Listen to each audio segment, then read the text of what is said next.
ನಮಸ್ಕಾರ. ಅಖಿಲ ಭಾರತೀಯ ಸಾಹಿತ್ಯ ಪರಿಷತ್ ಮೈಸೂರು ಜಿಲ್ಲಾ ಸಮಿತಿಯ ಹೆಮ್ಮೆಯ ಪ್ರಸ್ತುತಿ. ನಿರ್ಮಾಣ ನೆರವು ಶ್ರೀಮತಿ ಎಂ.ಎನ್. ಜಯಂತಿ ಗುರುರಾಜ್. ಸದಸ್ಯರು ಆಭಾಸಾಪ ಜಿಲ್ಲಾ ಸಮಿತಿ ಮೈಸೂರು. ಅಖಿಲ ಭಾರತೀಯ ಸಾಹಿತ್ಯ ಪರಿಷತ್ ಮೈಸೂರು 230ನೆಯ ದೂರಕರೆ ಉಪನ್ಯಾಸ ಕಾರ್ಯಕ್ರಮ. ಪ್ರಸ್ತುತಿ ಸಹಕಾರ ಶ್ರೀರಾಂಪುರ ಸಾಹಿತ್ಯಕೂಟ ಮೈಸೂರು. ನಿರೂಪಣೆ ಶ್ರೀಮತಿ ಶಶಿಕಲಾ ಪ್ರಸಾದ್. ಪ್ರಾರ್ಥನೆ ಶ್ರೀಮತಿ ಚೈತ್ರಾ ಮಹೇಶ್. ಸ್ವಾಗತ ಹಾಗೂ ಅತಿಥಿ ಪರಿಚಯ ಶ್ರೀ ವಿಶ್ವನಾಥ ಭಂಡಾರಿ. ಧನ್ಯವಾದ ಸಮರ್ಪಣೆ ಶ್ರೀ ಎಸ್. ಸುಬ್ರಹ್ಮಣ್ಯ, ಅಧ್ಯಕ್ಷರು ಮೈಸೂರು ಜಿಲ್ಲಾ ಸಮಿತಿ. ತಾಂತ್ರಿಕ ಸಹಕಾರ ಶ್ರೀಮತಿ ಜಯಮಾಲಾ, ಸಂಪರ್ಕ ಪ್ರಮುಖ್ ಜಿಲ್ಲಾ ಸಮಿತಿ ಆಭಾಸಾಪ ಮೈಸೂರು. ನಿರ್ಮಾಣ ಸಹಕಾರ ಶ್ರೀಮತಿ ಜಯಂತಿ ಎಂ.ಎನ್. ಸದಸ್ಯರು ಜಿಲ್ಲಾ ಸಮಿತಿ ಮೈಸೂರು. ಅಖಿಲ ಭಾರತೀಯ ಸಾಹಿತ್ಯ ಪರಿಷತ್ ಮೈಸೂರು 230ನೆಯ ದೂರಕರೆ ಉಪನ್ಯಾಸ ಕಾರ್ಯಕ್ರಮ. ವಿಷಯ ಭಾವಶಂಕರ. ಉಪನ್ಯಾಸಕರು ಶ್ರೀ ಎಚ್.ಎಂ. ನಾಗರಾಜರಾವ್, ಆಧ್ಯಾತ್ಮಿಕ ಚಿಂತಕರು, ಬರಹಗಾರರು.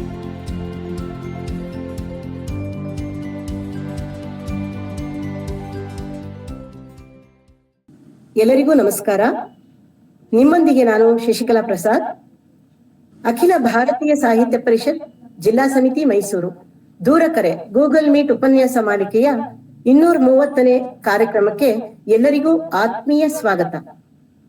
ಈ ದಿನದ ವಿಷಯ ಭಾವಶಂಕರ, ಶ್ರೀ ಶಂಕರ ಭಗವತ್ಪಾದರ ಜೀವನ ಚಿತ್ರ. ಉಪನ್ಯಾಸವನ್ನು ನೀಡಲಿದ್ದಾರೆ ಶ್ರೀ ಎಚ್.ಎಂ. ನಾಗರಾಜರಾವ್, ಆಧ್ಯಾತ್ಮಿಕ ಚಿಂತಕರು, ಬರಹಗಾರರು, ಮೈಸೂರು. ಮೊದಲಿಗೆ ಕಾರ್ಯಕ್ರಮವನ್ನು ಪ್ರಾರ್ಥನೆಯೊಂದಿಗೆ ಆರಂಭಿಸೋಣ. ಶ್ರೀರಾಂಪುರ ಸಾಹಿತ್ಯ ಕೂಟದ ಸದಸ್ಯೆಯೂ ಹಾಗೂ ಸ್ನೇಹಿತೆಯೂ ಆದ ಶ್ರೀಮತಿ ಚೈತ್ರಾ ಮಹೇಶ್ ರವರಿಂದ ಪ್ರಾರ್ಥನೆ. Over to Chaitra. Thank you madam. ಶುರು ಮಾಡ್ತೀನಿ. ಹಂಸಯುಕ್ತ ವಿಮಾನಚಾರಿಣಿ ಅಂಬಿಕೆ ಜಗದಂಬಿಕೆ. ಹಂಸಯುಕ್ತ ವಿಮಾನಚಾರಿಣಿ ಅಂಬಿಕೆ ಜಗದಂಬಿಕೆ. ಸರ್ವಮಂಗಳದಾಯಿಕೆ ಸರ್ವಾರ್ಥ ಸಿದ್ಧಿ ಪ್ರದಾಯಿಕೆ. ಹಂಸಯುಕ್ತ ವಿಮಾನಚಾರಿಣಿ ಅಂಬಿಕೆ ಜಗದಂಬಿಕೆ. ಗಾನಲೋಲೆ ದೀನಪಾಲೆ ಮಾನನೀಯ ಸುರಾರ್ಚಿತೆ.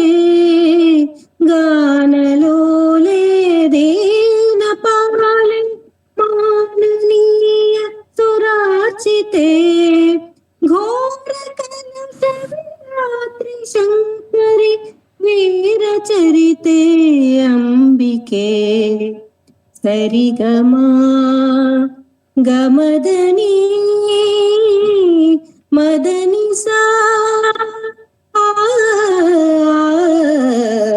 ಹಂಸಯುಕ್ತ ವಿಮಾನಚಾರಿಣಿ ಅಂಬಿಕೆ ಜಗದಂಬಿಕೆ. ಸಪ್ತ ಸುಂದರ ನೀಲ ಹಿಮಗಿರಿ ಶುಭ್ರಶಾನು ನಿವಾಸಿತೆ. ಸಪ್ತ ಸುಂದರ ನೀಲ ಹಿಮಗಿರಿ ಶುಭ್ರಶಾನು ನಿವಾಸಿತೆ. ಯಕ್ಷ ಕಿನ್ನರ ಸಿದ್ಧ ಚಾರಣ ಪಾಲಿತಾಮರ ಪಾಲಿಕೆ. ಧರಿಗಮ ಗಮದನಿ ಮದನಿ ಸಾ. ಹಂಸಯುಕ್ತ ವಿಮಾನಚಾರಿಣಿ ಅಂಬಿಕೆ ಜಗದಂಬಿಕೆ. ಸರ್ವಮಂಗಳದಾಯಿಕೆ ಸರ್ವಾರ್ಥ ಸಿದ್ಧಿ ಪ್ರದಾಯಿಕೆ. ಹಂಸಯುಕ್ತ ವಿಮಾನಚಾರಿಣಿ ಅಂಬಿಕೆ ಜಗದಂಬಿಕೆ ಅಂಬಿಕೆ ಜಗದಂಬಿಕೆ. ಧನ್ಯವಾದಗಳು. ಜಗದಂಬಿಕೆಯನ್ನು ಸ್ಮರಿಸುತ್ತಾ ಸುಶ್ರಾವ್ಯವಾಗಿ ಹಾಡಿ ಕಾರ್ಯಕ್ರಮಕ್ಕೆ ಚಾಲನೆ ಕೊಟ್ಟ ಶ್ರೀಮತಿ ಚೈತ್ರಾ ಮಹೇಶ್ ಅವರಿಗೆ ಅಖಿಲ ಭಾರತೀಯ ಸಾಹಿತ್ಯ ಪರಿಷತ್ ಪರವಾಗಿ ಧನ್ಯವಾದಗಳು. ಮುಂದಿನ ಕಾರ್ಯಕ್ರಮ ಎಲ್ಲರನ್ನೂ ಸ್ವಾಗತಿಸಿ ಅತಿಥಿಗಳ ಪರಿಚಯವನ್ನು ಮಾಡಿಕೊಡಲಿದ್ದಾರೆ ಶ್ರೀ ವಿಶ್ವನಾಥ್ ಭಂಡಾರಿಯವರು, ಸಹ ಸಂಚಾಲಕರು, ಶ್ರೀರಾಂಪುರ ಸಾಹಿತ್ಯ ಕೂಟ. ಶ್ರೀ ವಿಶ್ವನಾಥ್ ಭಂಡಾರಿ. ಎಲ್ಲರಿಗೂ ನಮಸ್ಕಾರ. ಅಖಿಲ ಭಾರತೀಯ ಸಾಹಿತ್ಯ ಪರಿಷತ್ನ ಮೈಸೂರು ಜಿಲ್ಲಾ ಸಮಿತಿ ಆಯೋಜಿಸುತ್ತಾ ಬಂದಿರುವ ದೂರಕರೆ ಉಪನ್ಯಾಸ ಮಾಲಿಕೆಯ 230ನೇ ಕಾರ್ಯಕ್ರಮ ಇಂದಿನದು. ಇಂದಿನ ಕಾರ್ಯಕ್ರಮದಲ್ಲಿ ಉಪನ್ಯಾಸ ನೀಡಲು ಒಪ್ಪಿ ನಮ್ಮೊಂದಿಗಿರುವವರು ಶ್ರೀಮಾನ್ ಎಚ್.ಎಂ. ನಾಗರಾಜ್ ಅವರು. ಇಂದಿನ ಕಾರ್ಯಕ್ರಮದಿಂದ ಅವರನ್ನು ನಾವು ಸಂಪರ್ಕಿಸಿದ್ದು ಕೇವಲ 4 ದಿನಗಳ ಹಿಂದೆ. ತಕ್ಷಣ ಒಪ್ಪಿಗೆ ನೀಡಿ ನಮ್ಮೊಂದಿಗೆ ಸಹಕರಿಸುತ್ತಿದ್ದಾರೆ. ಶ್ರೀಮಾನ್ ನಾಗರಾಜರಾಯರಿಗೆ ನಮ್ಮ ಜಿಲ್ಲಾ ಸಮಿತಿಯ ಪರವಾಗಿಯೂ ಎಲ್ಲಾ ಉಪಸ್ಥಿತ ಸಾಹಿತ್ಯ ಬಂಧುಗಳ ಪರವಾಗಿಯೂ ಶ್ರೀರಾಮಪುರ ಸಾಹಿತ್ಯ ಕೂಟದ ಸಂಚಾಲಕರು ಮತ್ತು ಸದಸ್ಯರ ಪರವಾಗಿಯೂ ಹಾರ್ದಿಕ ಸ್ವಾಗತವನ್ನ ಕೋರುತ್ತೇನೆ. ಇಂದಿನ ಕಾರ್ಯಕ್ರಮದಲ್ಲಿ ನಮ್ಮ ಆಬಾಸಾಪ ಶ್ರೀಗಂಧ ವಲಯದ ಪ್ರಮುಖರು ಮತ್ತು ಆಬಾಸಾಪದ ರಾಜ್ಯ ಸಂಪರ್ಕ ಪ್ರಮುಖರು ಆಗಿರುವ ಡಾಕ್ಟರ್ ವಿ ರಂಗನಾಥ್ ಉಪಸ್ಥಿತರಿದ್ದಾರೆ. ಜಿಲ್ಲಾ ಸಮಿತಿಯ ಅಧ್ಯಕ್ಷರಾದ ಶ್ರೀಮಾನ್ ಶೇಷಾದ್ರಿ ಸುಬ್ರಹ್ಮಣ್ಯ ಅವರು, ಕಾರ್ಯದರ್ಶಿ ಶ್ರೀಮಾನ್ ಎಸ್ ಸುಬ್ರಹ್ಮಣ್ಯ ಅವರು, ಜಿಲ್ಲಾ ಸಮಿತಿಯ ಇತರ ಸದಸ್ಯರು ಉಪಸ್ಥಿತರಿದ್ದಾರೆ. ಎಲ್ಲರಿಗೂ ಕಾರ್ಯಕ್ರಮಕ್ಕೆ ಸ್ವಾಗತ. ಕಾರ್ಯಕ್ರಮದಲ್ಲಿ ಸಾಹಿತ್ಯ ಪರಿಷತ್ತಿನ ವಿವಿಧ ಕೂಟಗಳ ಸಂಚಾಲಕರು, ಸಹ ಸಂಚಾಲಕರು, ಸದಸ್ಯ ಬಂಧುಗಳು ಮತ್ತು ಸಾಹಿತ್ಯಾಸಕ್ತರು ಉಪಸ್ಥಿತರಿದ್ದೀರಿ. ಎಲ್ಲರಿಗೂ ಹಾರ್ದಿಕ ಸುಸ್ವಾಗತ. ಈಗ ನಮ್ಮ ಅತಿಥಿಗಳ ಪರಿಚಯ ಮಾಡಿಕೊಡುವಂತ ಸೌಭಾಗ್ಯ ನನ್ನದು. ಇಂದಿನ ಉಪನ್ಯಾಸ ಮಾಲಿಕೆಯಲ್ಲಿ ಭಾವಶಂಕರ, ಶ್ರೀ ಶಂಕರ ಭಗವತ್ಪಾದರ ಜೀವನ ಚಿತ್ರ, ಈ ಬಗ್ಗೆ ತಮ್ಮ ವಿಚಾರಗಳನ್ನು ನಮ್ಮೊಡನೆ ಹಂಚಿಕೊಳ್ಳಲೆಂದು ಉಪಸ್ಥಿತರಿರುವವರು ಮಾನ್ಯ ಶ್ರೀ ನಾಗರಾಜ್ ರಾವ್ ಎಚ್.ಎಂ. ಅವರು. ನಾಗರಾಜ್ ಅವರು ಮೂಲತಃ ಮಲೆನಾಡಿನ ಶೃಂಗೇರಿಯವರು. ಇವರು ಮೈಸೂರು ವಿಶ್ವವಿದ್ಯಾನಿಲಯದ MA ಮತ್ತು MPhil ಪದವೀಧರರು. ಮೈಸೂರು ವಿಶ್ವವಿದ್ಯಾನಿಲಯದ ಕುವೆಂಪು ಕನ್ನಡ ಅಧ್ಯಯನ ಸಂಸ್ಥೆಯಲ್ಲಿ ಎಫಿಗ್ರಫಿಯ ಕರ್ನಾಟಕ ವಿಭಾಗದಲ್ಲಿ ಶಾಸನ ತಜ್ಞರಾಗಿ ಸೇವೆ ಸಲ್ಲಿಸಿ ನಿವೃತ್ತರಾಗಿದ್ದಾರೆ. ಹಲವು ಹೊಸ ಶಾಸನಗಳನ್ನು ಬೆಳಕಿಗೆ ತಂದಿದ್ದಾರೆ. ನಿವೃತ್ತರಾದ ಮಾತ್ರಕ್ಕೆ ಅವರ ವೃತ್ತಿ ಅವರನ್ನೇನು ಬಿಟ್ಟುಕೊಟ್ಟಿಲ್ಲ. ಈಗಲೂ ಅವರಿಗೆ ಬೇಡಿಕೆ ಇದೆ ಮತ್ತು ಶಾಸನಗಳನ್ನು ಓದಿ ಸಮಾಜಕ್ಕೆ ತಿಳಿಸುವ, ಶಾಸನಗಳಲ್ಲಿರುವ ವಿಷಯಗಳನ್ನು ರೆಕಾರ್ಡ್ ಮಾಡುವ ಕಾರ್ಯದಲ್ಲಿ ಬಿಡುವಿಲ್ಲದೆ ತೊಡಗಿಸಿಕೊಂಡಿದ್ದಾರೆ. ಭಾರತೀಯ ವಿದ್ಯಾಭವನದ ಬೆಂಗಳೂರು ಶಾಖೆಯು ಕನ್ನಡದಲ್ಲಿ ತಂದಿರುವ ಇತಿಹಾಸ ಸಂಪುಟಗಳಿಗೆ ಇವರು ಅನುವಾದಕ ಮತ್ತು ಸಹಾಯಕ ಸಂಪಾದಕರಾಗಿಯೂ ದುಡಿದಿದ್ದಾರೆ. ವೃತ್ತಿಯಲ್ಲಿ ಬಿಡುವಿಲ್ಲದೆ ದುಡಿಯುವಾಗಲೂ ತಮ್ಮ ಸಾಹಿತ್ಯಾಸಕ್ತಿಯನ್ನು ಜೋಪಾನವಾಗಿ ಕಾಪಾಡಿಕೊಂಡಿದ್ದಾರೆ. ವಿವಿಧ ಪತ್ರಿಕೆಗಳಲ್ಲಿ, ಸಂಸ್ಕರಣ ಗ್ರಂಥಗಳು, ಅಭಿನಂದನಾ ಗ್ರಂಥಗಳಲ್ಲಿ ಮತ್ತು ಕನ್ನಡ ವಿಶ್ವಕೋಶದಲ್ಲಿ ಇವರ ಲೇಖನಗಳು ಪ್ರಕಟವಾಗಿವೆ. ಮೈಸೂರು ಮತ್ತು ಬೆಂಗಳೂರು ಆಕಾಶವಾಣಿಗಳಿಗೆ ರೂಪಕಗಳನ್ನು ರಚಿಸಿಕೊಟ್ಟಿದ್ದಾರೆ. ಮೈಸೂರಿನಲ್ಲಿ ಸಾಹಿತ್ಯಕ ಮತ್ತು ಆಧ್ಯಾತ್ಮಿಕ ಪ್ರವಚನಗಳನ್ನು ಏರ್ಪಡಿಸುತ್ತಿರುವ ಪರಂಪರೆ ಸಂಸ್ಥೆಯ ಸಕ್ರಿಯ ಕಾರ್ಯಕರ್ತರು ಇವರು. ಬಹುಶಃ ಮುಂದಾಳು ಎಂದರೇನೆ ಸರಿಯೇನು. ಇವರು ಕೆಲವು ಕೃತಿಗಳನ್ನು ಉದಾಹರಿಸುವುದಾದರೆ 2001ರಲ್ಲಿ ಪ್ರಕಟವಾದ ಡಾಕ್ಟರ್ ಶ್ರೀ ಎಸ್ ಶ್ರೀಕಂಠ ಶಾಸ್ತ್ರಿಗಳದ ಜೀವನ ಚಿತ್ರ, ನಂತರದ ಶಿವಶಾಸನ, ಶಿವಮುಖ, ಶಾಸನ ಸಂಪದ, ಶಿವಶೋಧದಂತಹ ಶಾಸನಗಳಿಗೆ ಸಂಬಂಧಿಸಿದ ಕೃತಿಗಳು, ಮಾನಸ ಸಂಚರರೆ, ಹಿಮಗಿರಿಯ ಮಡಿಲಲ್ಲಿ, ಯುರೋಪಿಯಾನ, ವಿಹಾರ ತರಂಗ, ಜಯ ಸೋಮನಾಥ ಜಯ ಜಗನ್ನಾಥ ಇಂತಹ ಪ್ರವಾಸ ಕಥನಗಳು, ಕಮಲದಳ, ಚಿತ್ರ ಚೌಕಟ್ಟು, ಸುಮ ಸೌರಭದಂತಹ ವ್ಯಕ್ತಿಚಿತ್ರ ಮಾಲೆಗಳು, ಗೆಲುವಾಗಲೇ ಮನ, ನುಡಿ ಬೆಳಗು ಅಂತಹ ನೆನಪುಗಳು ಮತ್ತು ಚಿಂತನೆಗಳ ಸಂಕಲನಗಳು. ಮೂಡಿಗೆರೆಯಲ್ಲಿ ನಡೆದ 10ನೇ ಚಿಕ್ಕಮಗಳೂರು ಜಿಲ್ಲಾ ಕನ್ನಡ ಸಾಹಿತ್ಯ ಸಮ್ಮೇಳನದ ಅಧ್ಯಕ್ಷತೆ, ರಾ ಗೋಪಾಲ ಶಾಸನ ತಜ್ಞ ಪ್ರಶಸ್ತಿ, ಹೊಯ್ಸಳ ಪ್ರಶಸ್ತಿ, ಸಾಹಿತ್ಯ ಸಿಂಧು ಪ್ರಶಸ್ತಿ, ರೋಟರಿ ಮುಕ್ತಕ ಸಾಹಿತ್ಯ ಪ್ರಶಸ್ತಿ ಹಾಗೂ ವಿವಿಧ ವಿಪ್ರ ಸಂಘಗಳ ಸಮ್ಮಾನ ಇವರಿಗೆ ಲಭ್ಯವಾಗಿದೆ. ಅವರ ತೀರ ಇತ್ತೀಚಿನ ಪ್ರಕಟಣೆ ಭಾವಶಂಕರ. ಇದು ಶ್ರೀ ಶಂಕರ ಭಗವತ್ಪಾದರ ಜೀವನ ಚಿತ್ರ. ಹಲವಾರು ಮೌಲಿಕ ಕೃತಿಗಳನ್ನು ಅಧ್ಯಯನ ಮಾಡಿ ಶ್ರೀ ಶಂಕರ ಭಗವತ್ಪಾದರ ಜೀವನದಲ್ಲಿ ಬರುವ ಅನೇಕ ಪಾತ್ರಗಳ ಮಾತುಗಳ ಮೂಲಕ ಇಡೀ ಜೀವನ ಚಿತ್ರವನ್ನು ಸರಳವಾಗಿಯೂ ಮನೋಜ್ಞವಾಗಿಯೂ ಕಟ್ಟಿಕೊಟ್ಟಿದ್ದಾರೆ. ನಮ್ಮ ಸದಸ್ಯರಲ್ಲಿ ಅನೇಕರು ಇದನ್ನು ಈಗಾಗಲೇ ಓದಿದ್ದಾರೆ ಅಥವಾ ಓದುತ್ತಾ ಇರ್ಬೋದು. ಅವರ ಪ್ರತಿಗಳನ್ನ ತೆಗೆದುಕೊಂಡಿರುವುದು ನನ್ನ ಗಮನಕ್ಕೆ ಬಂದಿದೆ. ಮುಂದಿನ ಕಥೆಯನ್ನ ನಾಗರಾಜರಾಯರ ಬಾಯಿ ಮೇಲೆ ಕೇಳುವುದು ಚೆನ್ನ. ಸಾಹಿತ್ಯಕ ಸಾಂಸ್ಕೃತಿಕ ಕ್ಷೇತ್ರದಲ್ಲಿ ಸಾಕಷ್ಟು ಪ್ರಸಿದ್ಧರಾದ ಹಲವು ವ್ಯಕ್ತಿಗತ ಪರಿಚಯ, ಸ್ನೇಹ ಇವರಿಗಿದೆ. ನಾನು ಅವರ ಮನೆಯ ಪಕ್ಕದ ಮನೆಯಲ್ಲೇ ವಾಸಿಸುತ್ತಿದ್ದೇನೆ ಎಂದು ಹೇಳಿಕೊಳ್ಳಬಹುದಂತ ಒಂದು ಸೌಭಾಗ್ಯ ನನ್ನದು. ಪ್ರೊಫೆಸರ್ ಕೆ ಬಿ ಪ್ರಭುಪ್ರಸಾದ್ ಅವರು ಇವರ ಬರವಣಿಗೆಯ ಬಗ್ಗೆ ಹೀಗೆ ಹೇಳುತ್ತಾರೆ: ಚೆನ್ನಾಗಿ ಬರೆಯುತ್ತೀರಿ, ಸರಳವಾದ ಆತ್ಮೀಯವಾದ ಶೈಲಿ, ಪುಸ್ತಕದ ಉದ್ದಕ್ಕೂ ಒಂದು ಸಾತ್ವಿಕ ಮನಸ್ಸು ಪ್ರವರ್ತವಾಗಿದೆ. ಗಂಭೀರ ಪ್ರವೃತ್ತಿಯ ನಿಮ್ಮಲ್ಲಿ ನೌರಾದ ಹಾಸ್ಯ ಪ್ರಜ್ಞೆಯೂ ಇರುವುದು ಅಲ್ಲಲ್ಲಿ ಮಿಂಚುತ್ತದೆ. ಸಾಹಿತ್ಯ ರೂಪವನ್ನು ಕೊಡುವ ಪ್ರಜ್ಞೆಯು ಚೆನ್ನಾಗಿಯೇ ಕೆಲಸ ಮಾಡಿದೆ ಎಂದು. ಇಷ್ಟು ಸಾಕು ಅನಿಸುತ್ತದೆ.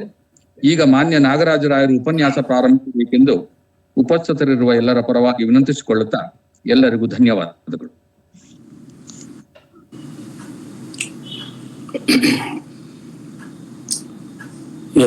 ಯತ್ರೈವ ಮನೋಮದೀಯಂ ತತ್ರೈವ ತವ ಸ್ವರೂಪಂ ಯತ್ರೈವ ಶಿರೋಮದೀಯಂ ತತ್ರೈವ ಪದದ್ವಯಂ ತೇ. ತಾಯಿ ಶಾರದೆಗೆ ನನ್ನ ನಮನಗಳು. ಶೃಂಗೇರಿ ಗುರುಪರಂಪರೆಗೆ ನನ್ನ ನಮನಗಳು. ತಮ್ಮೆಲ್ಲರಿಗೂ ನನ್ನ ನಮನಗಳು. ಬಹುಶಃ ರಾಷ್ಟ್ರೀಯ ಸ್ವಯಂ ಸೇವಕ ಸಂಘದ ಕೃಷ್ಣಪ್ಪನವರು ಅಂತ ಕಾಣಿಸುತ್ತೆ, ಎಲ್ಲೋ ಒಂದು ಕಡೆ ಬರೆದಿದ್ದಾರೆ. ಬೆಳಕನ್ನು ಅರಿಯದವರು, ಬೆಳಕನ್ನು ಬಯಸುವವರು, ಬೆಳಕನ್ನು ಅರಸುವವರು, ಬೆಳಕನ್ನು ಅರಿತವರು, ಬೆಳಕಾದವರು. ಈ 5 ವರ್ಗಗಳಲ್ಲಿ ನಾನಿನ್ನೂ 1-2ನೇ ವರ್ಗದಲ್ಲೇ ಇದ್ದೀನಿ ಅಂತ ಅಂದ್ಕೊಳ್ತೇನೆ. ನನಗೆ ಇವರು ಭಂಡಾರಿಯವರು ಹೇಳಿದ್ರು, ಮತ್ತು ಆಹ್ವಾನ ಪತ್ರಿಕೆಯಲ್ಲೂ ಇದೆ, ಆಧ್ಯಾತ್ಮಿಕ ಚಿಂತಕರು ಅಂತ. ಅದರ ಹೊರೆಯನ್ನು ನಾನು ಹೊರಲಾರೆ. ಯಾಕೆಂದ್ರೆ ನನಗೆ ಅಧ್ಯಾತ್ಮದಲ್ಲಿ ಆಸಕ್ತಿ, ಅಭಿರುಚಿ, ಕುತೂಹಲ ಇದೆಯೇ ಹೊರತು ನನ್ನ ಸಾಧನೆ ಬಹಳ ಕಡಿಮೆ ಮಟ್ಟದ್ದು. ಇರಲಿ. ಈ ಬೆಳಕಾದ ಮಹಾಪುರುಷರಲ್ಲಿ ಶ್ರೀ ಶಂಕರರು ಬಹಳ ಪ್ರಮುಖರು. ಅವರ ಕಾಲದ ಬಗ್ಗೆ ಜಿಜ್ಞಾಸೆ ಇದೆ. ಆದರೆ ಹೆಚ್ಚಿನವರು ಒಪ್ಕೊಂಡಿರೋದು ಕ್ರಿಸ್ತ ಶಕ 788ರಿಂದ 820 ಅಂತ. ಅವರು ಹುಟ್ಟಿದ್ದು ಕಾಲಟಿಯಲ್ಲಿ. ತಂದೆ ಶಿವಗುರು, ತಾಯಿ ಆರ್ಯಾಂಬ, ಗುರು ಶ್ರೀ ಗೋವಿಂದ ಭಗವತ್ಪಾದರು. ಅವರು ಅಖಂಡ ಭಾರತವನ್ನ ಅನೇಕ ಸಲ ಪರ್ಯಟನೆ ಮಾಡಿದರು. ವಿದ್ವಾಂಸರ ಜೊತೆ ವಾದ ಮಾಡಿ ಅದರಲ್ಲಿ ಗೆದ್ದರು. ಅವರು ಪ್ರತಿಪಾದಿಸುವುದು ಅದ್ವೈತ ತತ್ವವನ್ನ. ಅವರು 4 ದಿಕ್ಕುಗಳಲ್ಲಿ 4 ಮಠಗಳನ್ನು ಸ್ಥಾಪಿಸಿದರು. ಅವರು ಭಾಷ್ಯದ ಬಾದರಾಯಣ ಸೂತ್ರರು, ಭಗವದ್ಗೀತೆ ಮತ್ತು ಉಪನಿಷತ್ತುಗಳ ಮೊದಲ ಭಾಷ್ಯಕಾರರು. ಇದು ಶಂಕರರ ಸ್ಥೂಲ ಪರಿಚಯ. ಇನ್ನು ಕ್ರಿಸ್ತಶಕ 8-9ನೇ ಶತಮಾನದಲ್ಲಿ ಪರಿಸ್ಥಿತಿ ಹೇಗಿತ್ತು ಭಾರತದ್ದು ಅಂತ ನೋಡೋದಾದ್ರೆ, ಭಾರತ ತಲ್ಲಣಗೊಂಡಿತ್ತು. ಪರಿಸ್ಥಿತಿ ಅಯೋಮಯವಾಗಿತ್ತು. ರಾಜ್ಯಗಳು ಪರಸ್ಪರ ಕಚ್ಚಾಟದಲ್ಲಿ ನಿರತವಾಗಿದ್ದವು. ಭಾರತವನ್ನು ಒಗ್ಗೂಡಿಸಿರುವುದು ಸನಾತನ ಧರ್ಮ ಎನ್ನುವ ಎಚ್ಚರ ಯಾರಲ್ಲೂ ಇರಲಿಲ್ಲ. ಅನ್ಯಮತದ ಆಕ್ರಮಣಕ್ಕೆ ಕಾಲ ಕೂಡ ಸನ್ನಿಹಿತವಾಗಿತ್ತು. ವೈದಿಕ ಪಂಥಗಳು ಪರಸ್ಪರ ಕಿತ್ತಾಡುತ್ತಿದ್ದವು. ಪೂರ್ವಮೀಮಾಂಸೆ ಕರ್ಮ ಪ್ರಧಾನ ಮಾತ್ರವಾಗಿತ್ತು. ಯಜ್ಞಯಾಗಾದಿಗಳ ಪ್ರಾಧಾನ್ಯವಾದರೂ ಬಹಳ ಇತ್ತು. ಹಾಗೆ ಯಜ್ಞ ವಿರೋಧಿ ಚಿಂತನೆಗಳು ಕೂಡ ಮೆರೆಯುತ್ತಿದ್ದವು. ಸೃಷ್ಟಿಕರ್ತನ ಅಸ್ತಿತ್ವವನ್ನೇ ನಿರಾಕರಿಸಲಾಯಿತು. ಭೋಗ ಪ್ರಧಾನ ಚಿಂತನೆಗೆ ಜನಪ್ರಿಯತೆ ಹೆಚ್ಚಿತ್ತು. ವಾಮಾಚಾರ ಅಧಿಕವಾಯಿತು. ಬೌದ್ಧ ಧರ್ಮದಲ್ಲಿ ಪಂಥೋಪಪಂಥಗಳು ಹುಟ್ಟಿದವು. ವೇದ ವಿರೋಧಿಗಳಿಗೆ ರಾಜಾಶ್ರಯವೂ ದೊರೆತಿತು. ಚಾರ್ವಾಕರು ಭೋಗ ಸಂಸ್ಕೃತಿಯ ಪ್ರತೀಕಾರರು. ಪ್ರತಿಪಾದಕರು ಸಾಮಾನ್ಯ ಜನರಲ್ಲಿ ಭಯ, ಭಾವೋದ್ವೇಗ, ಆತಂಕ, ಗೊಂದಲ ಹೆಚ್ಚುತ್ತಿದ್ದವು. ಮೇಲು ಕೀಳೆಂಬ ಭಾವಗಳು ತಾಂಡವವಾಡುತ್ತಿದ್ದವು. ವಿವೇಕ ಮರೆಯಾಗಿತ್ತು. ವೇದ ನಿಂದನೆಗೆ ನೊಂದುಕೊಳ್ಳುವವರು ಇದ್ದರು. ವೇದ ನಿಂದನೆಯನ್ನೇ ವಾದ ಮಾಡುವವರು ಇದ್ದರು. ತಾಂತ್ರಿಕ ವಿಧಿಗಳು ಸಾಮಾನ್ಯರನ್ನ ಬೆಚ್ಚಿ ಬೀಳಿಸ್ತಿದ್ವು. ಇದು ಅಂದಿನ ಭಾರತದ ಪರಿಸ್ಥಿತಿ. ಇಂಥ ಸಮಯದಲ್ಲಿ ಶಂಕರರು ಹುಟ್ಟಿದರು. ಶಂಕರರ ಮಹಾನ್ ವ್ಯಕ್ತಿತ್ವದ ಬಗ್ಗೆ ಕೆಲವರು ಹೇಳೋದನ್ನ ಒಂದು 3-4 ಉದಾಹರಣೆಗಳನ್ನ ಕೊಡ್ತೀನಿ. ಅದು ನನಗಿಷ್ಟವಾದದ್ದು ಕಡೆಯದು. ಮೊದಲದು ಸ್ವಾಮಿ ವಿವೇಕಾನಂದರು ಹೇಳ್ತಾರೆ, the greatest teacher of the Vedanta philosophy was Shankaracharya. Western people can hardly imagine a personality such as that of Shankaracharya ಅನ್ನೋದು ಮಾರ್ಗರೆಟ್ ನೋಬಲ್ ಸೋದರಿ ನಿವೇದಿತಾ ಅವರ ಮಾತು. Shankara was a mystic, a philosopher and a poet, all rolled into one ಅನ್ನೋದು ಸ್ವಾಮಿ ಆತ್ಮಾನಂದರದು. ಆದರೆ ನನಗೆ ಇಷ್ಟವಾದದ್ದು ಈ ಎಲ್ಲರಿಗಿಂತ ಮಿಗಿಲಾದ ಈ ಅಭಿಪ್ರಾಯ. ಆದಿಗುರು ಶಂಕರಾಚಾರ್ಯ ಏಕ ಮಹಾನ್ ತತ್ವಜ್ಞಾನಿ, ಚಿಂತಕ, ಸಮಾಜ ಸುಧಾರಕ, ಭಾಷ್ಯಕಾರ ತಥಾ ರಾಷ್ಟ್ರೀಯ ಏಕತಾ ಅವರ ಅಖಂಡತಾ ಕಾ ಪ್ರತೀಕ್ ಥೆ. ಇದು ಅಟಲ್ ಬಿಹಾರಿ ವಾಜಪೇಯಿ ಅವರು ಹೇಳಿರ್ತಕ್ಕಂಥ ಮಾತು. ಇನ್ನು ಶಂಕರ ಭಗವತ್ಪಾದರನ್ನ ಕುರಿತು ಸ್ಥೂಲವಾಗಿ ನೋಡೋದಾದ್ರೆ, ಶಂಕರರ ಜನ್ಮಸ್ಥಾನ ಎಲ್ಲಿ ಅನ್ನೋದು ಯಾರಿಗೂ ಗೊತ್ತಿರಲಿಲ್ಲ. ಅದನ್ನ ಪತ್ತೆ ಹಚ್ಚಿದ್ದು ಶೃಂಗೇರಿ ಪೀಠದ ಶಿವಾಭಿನವ ನರಸಿಂಹ ಭಾರತಿ ಮಹಾಸ್ವಾಮಿಗಳು. ಅವರು 1910ರಲ್ಲಿ ಸಂಶೋಧನೆ ಮಾಡಿ ಕೇರಳದ ಪೂರ್ಣಾ ನದಿ ತೀರದಲ್ಲಿ, ಈಗ ಪೆರಿಯಾರ್ ನದಿ ಅಂತ ಕರೀತಾರೆ, ಅಲ್ಲಿ ಇದ್ದ ಕಾಲಿಟಿ ಅನ್ನೋ ಗ್ರಾಮ ಅವರ ಜನ್ಮಸ್ಥಳ ಅಂತ ಹೇಳಿ ಪತ್ತೆ ಮಾಡಿದ್ರು. ಅದು ಯಾವುದೋ ಕ್ರಿಶ್ಚಿಯನ್ ಮಿಷನರಿ ಸೇರಿತು. ಅದನ್ನ ತಿರುವಾಂಕೂರು ಮಹಾರಾಜರು ಇವರಿಗೆ ತೆಕ್ಕೊಟ್ರು ಅಂತ ದಾಖಲೆಗಳಿಂದ ಗೊತ್ತಾಗುತ್ತೆ. ಅವರ ಜಯಂತಿಯನ್ನ ಆಚರಿಸಿದ್ರು ಕೂಡ ಇವರೇ, ಶಿವಾಭಿನವ ನರಸಿಂಹ ಭಾರತಿಗಳೇನೆ. ಈಗ ಶಂಕರ ಜಯಂತಿಯನ್ನ ಫಿಲಾಸಫರ್ಸ್ ಡೇ, ತತ್ವಜ್ಞಾನಿಗಳ ದಿನ ಅಂತ ಆಚರಿಸಲಾಗ್ತಾ ಇದೆ. ಶಂಕರರದ್ದು ವಿಶೇಷತೆ ಅಂದ್ರೆ ಸಂಚಾರ, ಸಂವಾದ ಮತ್ತು ಸಮನ್ವಯ. ಇದು ಅವರ ಜೀವನ ವಿಧಾನ. ಅವರು ದೇಶಾದ್ಯಂತ 3-4 ಸಲ ಸಂಚಾರ ಮಾಡಿದ್ದಾರೆ. ಬಹು ವಿಖ್ಯಾತ ವಿದ್ವಾಂಸರೊಡನೆ ವಾದ ಮಾಡಿದ್ದಾರೆ. ಎಲ್ಲ ಬಗೆಯ ದೇವದೇವಿಯನ್ನು ಕುರಿತು ಸ್ತುತಿಸಿದ್ದಾರೆ. ಶಿವಕೇಶವರ ಭೇದವನ್ನ ಅವರು ಎಂದೂ ಒಪ್ಪಿಕೊಳ್ಳಲಿಲ್ಲ. ಅದ್ವೈತ ಅವರು ಹುಟ್ಟಾಕಿದ್ದಲ್ಲ, ಅವರು ಅದ್ವೈತ ಸಿದ್ಧಾಂತದ ಪ್ರತಿಪಾದಕರು ಮಾತ್ರ. ಅವರ ಗುರುಗಳು ಕೊಟ್ಟ 4 ವಾಕ್ಯಗಳನ್ನ 4 ಮಹಾಪೀಠಗಳಿಗೆ, 4 ದಿಕ್ಕಿನಲ್ಲಿರ್ತಕ್ಕಂಥ ಪೀಠಗಳಿಗೆ ಅವರು ಕೊಡ್ತಾರೆ. ಅವ್ರು ಹೇಳ್ತಕ್ಕಂಥದ್ದು ಏನು ಅಂದ್ರೆ, ಭಕ್ತಿ, ಕರ್ಮ ಮತ್ತು ಜ್ಞಾನ ಇವು 3 ಇರಬೇಕು. ಆದ್ರೆ ಅಂತಿಮವಾಗಿ ನಮಗೆ ಬೇಕಾದದ್ದು ಜ್ಞಾನತ್ತ. ಹಾಗಾಗಿ ಜ್ಞಾನಪಾರಮ್ಯದ ಪ್ರತಿಪಾದಕರು ಶ್ರೀಶಂಕರ್. ಎಲ್ಲ ಮಹಾಪುರುಷರ ಬದುಕಿನಲ್ಲಿ ಇರುವ ಹಾಗೇನೆ ಅನೇಕ ಕಥೆಗಳು ಹುಟ್ಟುಕೊಳ್ತವೆ. ಹಾಗೇನೆ ಶಂಕರರ ಜೀವನದಲ್ಲೂ ಕೂಡ ಅನೇಕ ಪವಾಡಗಳನ್ನ ಅವರು ಮಾಡಿದ್ರು ಅಂತ ಹೇಳ್ತಾರೆ. ಅವುಗಳಲ್ಲಿ ಕೆಲವು, ಒಂದು, ಅವರು ಕನಕದಾರ ಸ್ತೋತ್ರ ಮಾಡಿದಾಗ ಚಿನ್ನದ ನೆಲ್ಲಿಕಾಯಿ ಮಳೆ ಬಂತು ಅನ್ನೋದು ಒಂದು. ಪೂರ್ಣಾ ನದಿ ಪಾತ್ರವನ್ನ ಬದಲಾಯಿಸಿದ್ರು ಶಂಕರರು ಅಂತ ಹೇಳಿ ಇನ್ನೊಂದು. ನರ್ಮದೆಯ ಪ್ರವಾಹವನ್ನ ಕಮಂಡಲುವನ್ನಲ್ಲಿ ಬಂಧಿಸಿದ್ರು ಅಂತ ಒಂದು. ಉಭಯ ಭಾರತಿಗೆ ಉತ್ತರ ಕೊಡ್ಲಿಕ್ಕೋಸ್ಕರ ಅವರು ಪರಕಾಯ ಪ್ರವೇಶ ಮಾಡಿದ್ರು ಅನ್ನುವಂಥದ್ದು ಮತ್ತೊಂದು. ಕಂಚಿ ಕಾಮಾಕ್ಷಿಯೊಡನೆ ಪಗಡೆ ಆಟದಲ್ಲಿ ರಾತ್ರಿ ಇಡೀ ನಿರತರಾಗಿದ್ರು ಅಂತ ಹೇಳ್ಕೊಂಡು ಇನ್ನೊಂದು. ಹೀಗಿದೆ. ಪರೋಕ್ಷವಾಗಿಯೂ ಕೆಲವು ಪವಾಡಗಳನ್ನ ಅವ್ರು ಮಾಡಿದ್ದಾರೆ ಅಂತ ಹೇಳ್ತಾರೆ. ಒಂದು, ಪದ್ಮಪಾದರು ಅವ್ರ ಶಿಷ್ಯ, ಅವ್ರ ನದಿ ಮೇಲೆ ನಡ್ಕೊಂಡು ಬರುವಾಗ ಕಮಲಗಳು ಹುಟ್ಟಿದ್ವು ಅಂತ ಹೇಳಿ ಒಂದು. ಮೌನವಾಗಿದ್ದ ಸುಬ್ರಹ್ಮಣ್ಯ ಅಂತ ನಾನು ಬರ್ದಿದ್ದೀನಿ, ಒಬ್ಬ ಆಮೇಲೆ ಹಸ್ತಾಮಲಕರಾಗ್ತಾರೆ, ಅವರು ಮಾತಾಡಿದ್ದು. ಮಂದಮತಿ ಅಂತ ಅನ್ನಿಸ್ಕೊಂಡ ಗಿರಿ ತಕ್ಷಣವೇ ತೋಟಕ ವೃತ್ತಗಳಲ್ಲಿ ವದ್ದಿಗಳನ್ನ ರಚಿಸಿದ್ದು. ಹೀಗೆ ಅನೇಕ ಕಥೆಗಳಿರುತ್ತೆ. ಇನ್ನು ಶಂಕರರ ಸಿದ್ಧಾಂತದ ಒಂದು ಸ್ಥೂಲ ನೋಟ ಹೀಗಿದೆ. ಅವರ ಪ್ರತಿಪಾದಿಸಿದ ಸಿದ್ಧಾಂತಕ್ಕೆ ಅದ್ವೈತ ಅಂತ ಕರೀತಾರೆ. ಅಂದ್ರೆ ಇರುವುದು ಒಂದೇ, ಬಹುತ್ವವಾಗಿ ಕಾಣುವುದು ಮಾಯೆಯಿಂದ ಅಂತ. ಅದನ್ನು ಆವರಣ ಶಕ್ತಿ ಅಂತ ಹೇಳ್ತಾರೆ. ಬ್ರಹ್ಮವು ಸತ್ಯ, ಜಗತ್ತು ಮಿಥ್ಯೆ, ಜೀವವೇ ಬ್ರಹ್ಮ, ಬೇರೆ ಅಲ್ಲ. ಇದು ಅದ್ವೈತದ ಸಾರ. ಅದ್ವೈತ ಎಂದರೆ ಎರಡು ಇಲ್ಲದ್ದು, ಎರಡು ಅಲ್ಲದ್ದು, ಇರುವುದು ಒಂದೇ ಸತ್ಯ. ಯಾವುದು ಎಂದೂ ಬದಲಾಗುವುದಿಲ್ಲವೋ ಅದು ಮಾತ್ರ ಸತ್ಯ ಅಂತ ಅವರು ಬಲವಾಗಿ ಪ್ರತಿಪಾದಿಸ್ತಾರೆ. ಆದರೂ ನಾವು ಈ ಸತ್ಯದ ವಿಶಿಷ್ಟತೆಯನ್ನ ತಿಳಿಸ್ಕೊಳ್ಳೋದಕ್ಕೋಸ್ಕರ, ನಮ್ಮ ಅನುಕೂಲಕ್ಕೋಸ್ಕರ, ಸ್ಪಷ್ಟಪಡಿಸಿಕೊಳ್ಳಿಕ್ಕೋಸ್ಕರ 3 ಬಗೆಯ ಸತ್ಯಗಳನ್ನ, ಸತ್ಯ ಅನ್ನೋದನ್ನು ಇನ್ವರ್ಟೆಡ್ ಕಾಮಾದಲ್ಲಿ ಹಾಕೋಬೇಕು. ಅವರು ಹೇಳ್ತಾರೆ, ಒಂದು ಪ್ರಾತಿಭಾಸಿಕ ಸತ್ಯ ಅಂತ. ಅಂದ್ರೆ ಉದಾಹರಣೆಗೆ ನಾವು ಕನಸನ್ನು ಕಾಣ್ತಾ ಇರುವಾಗ ಎಲ್ಲ ಪರಿಣಾಮಗಳು ದೇಹದ ಮೇಲೆ ಆಗುತ್ತೆ. ಯಾವುದೋ ಒಂದು ಭಯಂಕರ ಕನಸು ಬಿದ್ದಾಗ ನಮ್ಮ ದೇಹ ಬೆವರುತ್ತೆ, ಉಸಿರಾಟ ಏರ್ಪೇರಾಗುತ್ತೆ. ಎಚ್ಚರ ಆದಾಗ ಸಮಾಧಾನ ಆಗುತ್ತೆ. ಓ, ಕನಸು ಅಂದ್ರೆ ಅಲ್ಲಿಯವರೆಗೆ, ಕನಸು ಕಾಣುವವರೆಗೂ ಅದು ಸತ್ಯವಾಗಿರುತ್ತೆ. ಎಚ್ಚರವಾದಾಗ ಅದರ ಸತ್ಯತ್ವ ನಷ್ಟವಾಗುತ್ತೆ. ಇದು ಪ್ರಾತಿಭಾಸಿಕ ಸತ್ಯ ಅಂತ ಹೇಳ್ತಾರೆ.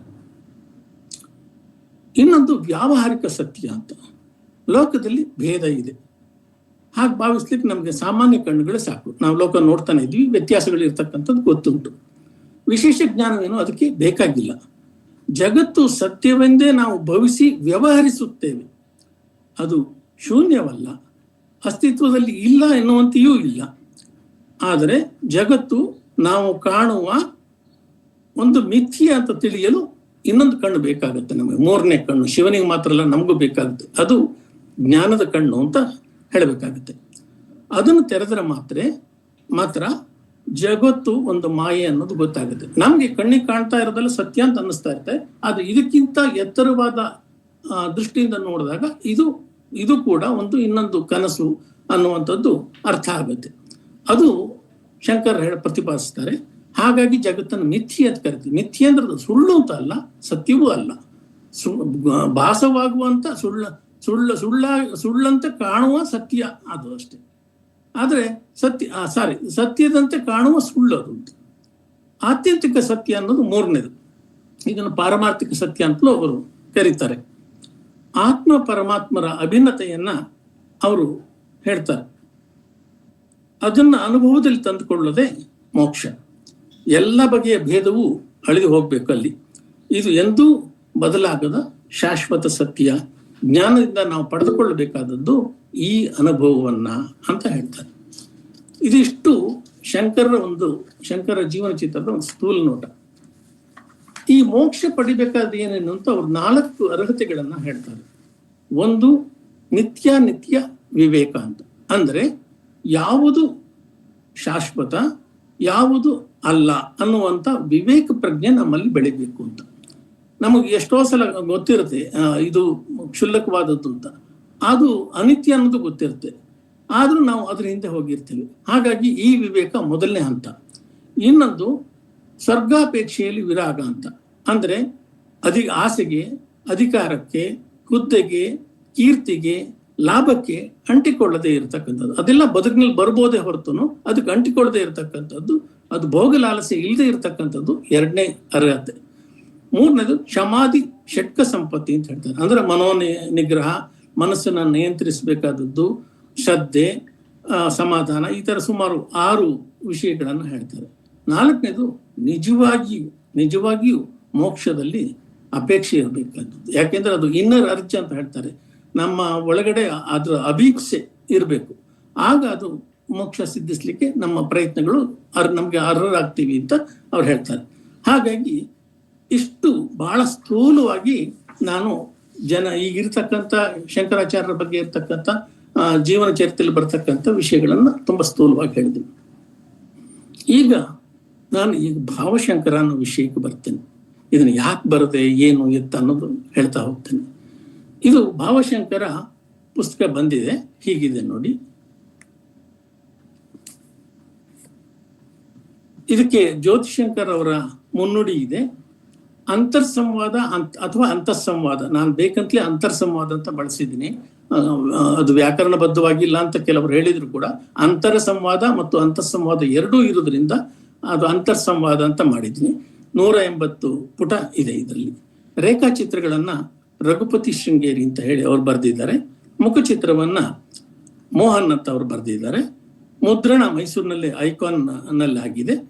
ಪುಟ ವಿನ್ಯಾಸನ ಸರೋಜ ದೊರೆಸ್ವಾಮಿ ಅನ್ನೋರು ಮಾಡಿದ್ದಾರೆ. ಇದು ರೂಪುಗೊಂಡ ಬಗೆಯನ್ನ ನಿಮ್ಗೆ ತಿಳಿಸ್ಬೇಕು. ಈಗ ಕೆಲವು ವರ್ಷಗಳ ಹಿಂದೆ, ಬಹುಶಃ 10-12 ವರ್ಷವೇ ಆಗಿದ್ದಿರ್ಬೋದೇನೋ, ನಾನು ಒಂದು ದಿವಸ ಸ್ನಾನ ಮಾಡಿ ದೇವರ ಮನೆಗೆ ಹೋದೆ. ನಮ್ದೇನು ನಿಯತವಾದ ಆನಿಕ ಇಲ್ಲ, ಯಾವತ್ತಾದ್ರೂ ಒಂದೊಂದ್ಸಲ ಬಿಟ್ಟು ಹೋಗುತ್ತೆ. ಅಲ್ಲಿ ಕೂತ್ಕೊಂಡು ಧ್ಯಾನ ಮಾಡ್ತಾ ಇದ್ದೆ. ಅವತ್ತು ಶಂಕರ ಜಯಂತಿ. ನಮ್ಮ ಮನೆಯಲ್ಲಿ ಶೃಂಗೇರಿ ಮಠದಲ್ಲಿ ಬಂದಿರತಕ್ಕಂಥ ಒಂದು ಶಂಕರದ ಒಂದು ದೊಡ್ಡ ಚಿತ್ರ ಇದೆ, ಅದನ್ನು ನೋಡ್ತಾ ಇದ್ದೆ, ಧ್ಯಾನ ಮಾಡ್ತಾ ಇದ್ದೆ. ಆಗ ಒಂದು ದನಿ ಕೇಳ್ದಂಗಾಯ್ತು, ಗುರು ಶಂಕರರ ಜೀವನ ಸಾಧನೆ ಬಗ್ಗೆ ನೀನೊಂದು ಪುಟ್ಟ ಪುಸ್ತಕ ಬರೀಬೇಕು ಅಂತ. ಅದು ಕೇಳಿದ ಹಾಗಾಯ್ತು. ಒಳದನಿಯೋ ಹೊರದನಿಯೋ ನಂಗೆ ಇನ್ನೂ ಗೊತ್ತಿಲ್ಲ. ನಾನು ಭ್ರಮೆ ಅಂತ ಹೇಳಿ ಸುಮ್ಮನಾಗ್ಬಿಟ್ಟೆ. ಆದರೆ ಮಾರನೇ ದಿವಸ ಹಂಗಾದಾಗ ನಿಜಕ್ಕೂ ಬೆವತೋದೆ. ಯಾಕೆ ಅಂದ್ರೆ ನನಗೆ ಸಂಸ್ಕೃತ ಬರಲ್ಲ. ಸಂಸ್ಕೃತ ಮೇಲ್ನೋಟಕ್ಕೆ ಒಂದು ಚೂರು ಅರ್ಥ ಆಗತ್ತೆ, ಹೊರತು ಸಂಸ್ಕೃತ ಬರಲ್ಲ. ಶಾಸ್ತ್ರೀಯವಾಗಿ ನಾನು ಶಂಕರರ ಗ್ರಂಥಗಳನ್ನು ಓದಿಲ್ಲ.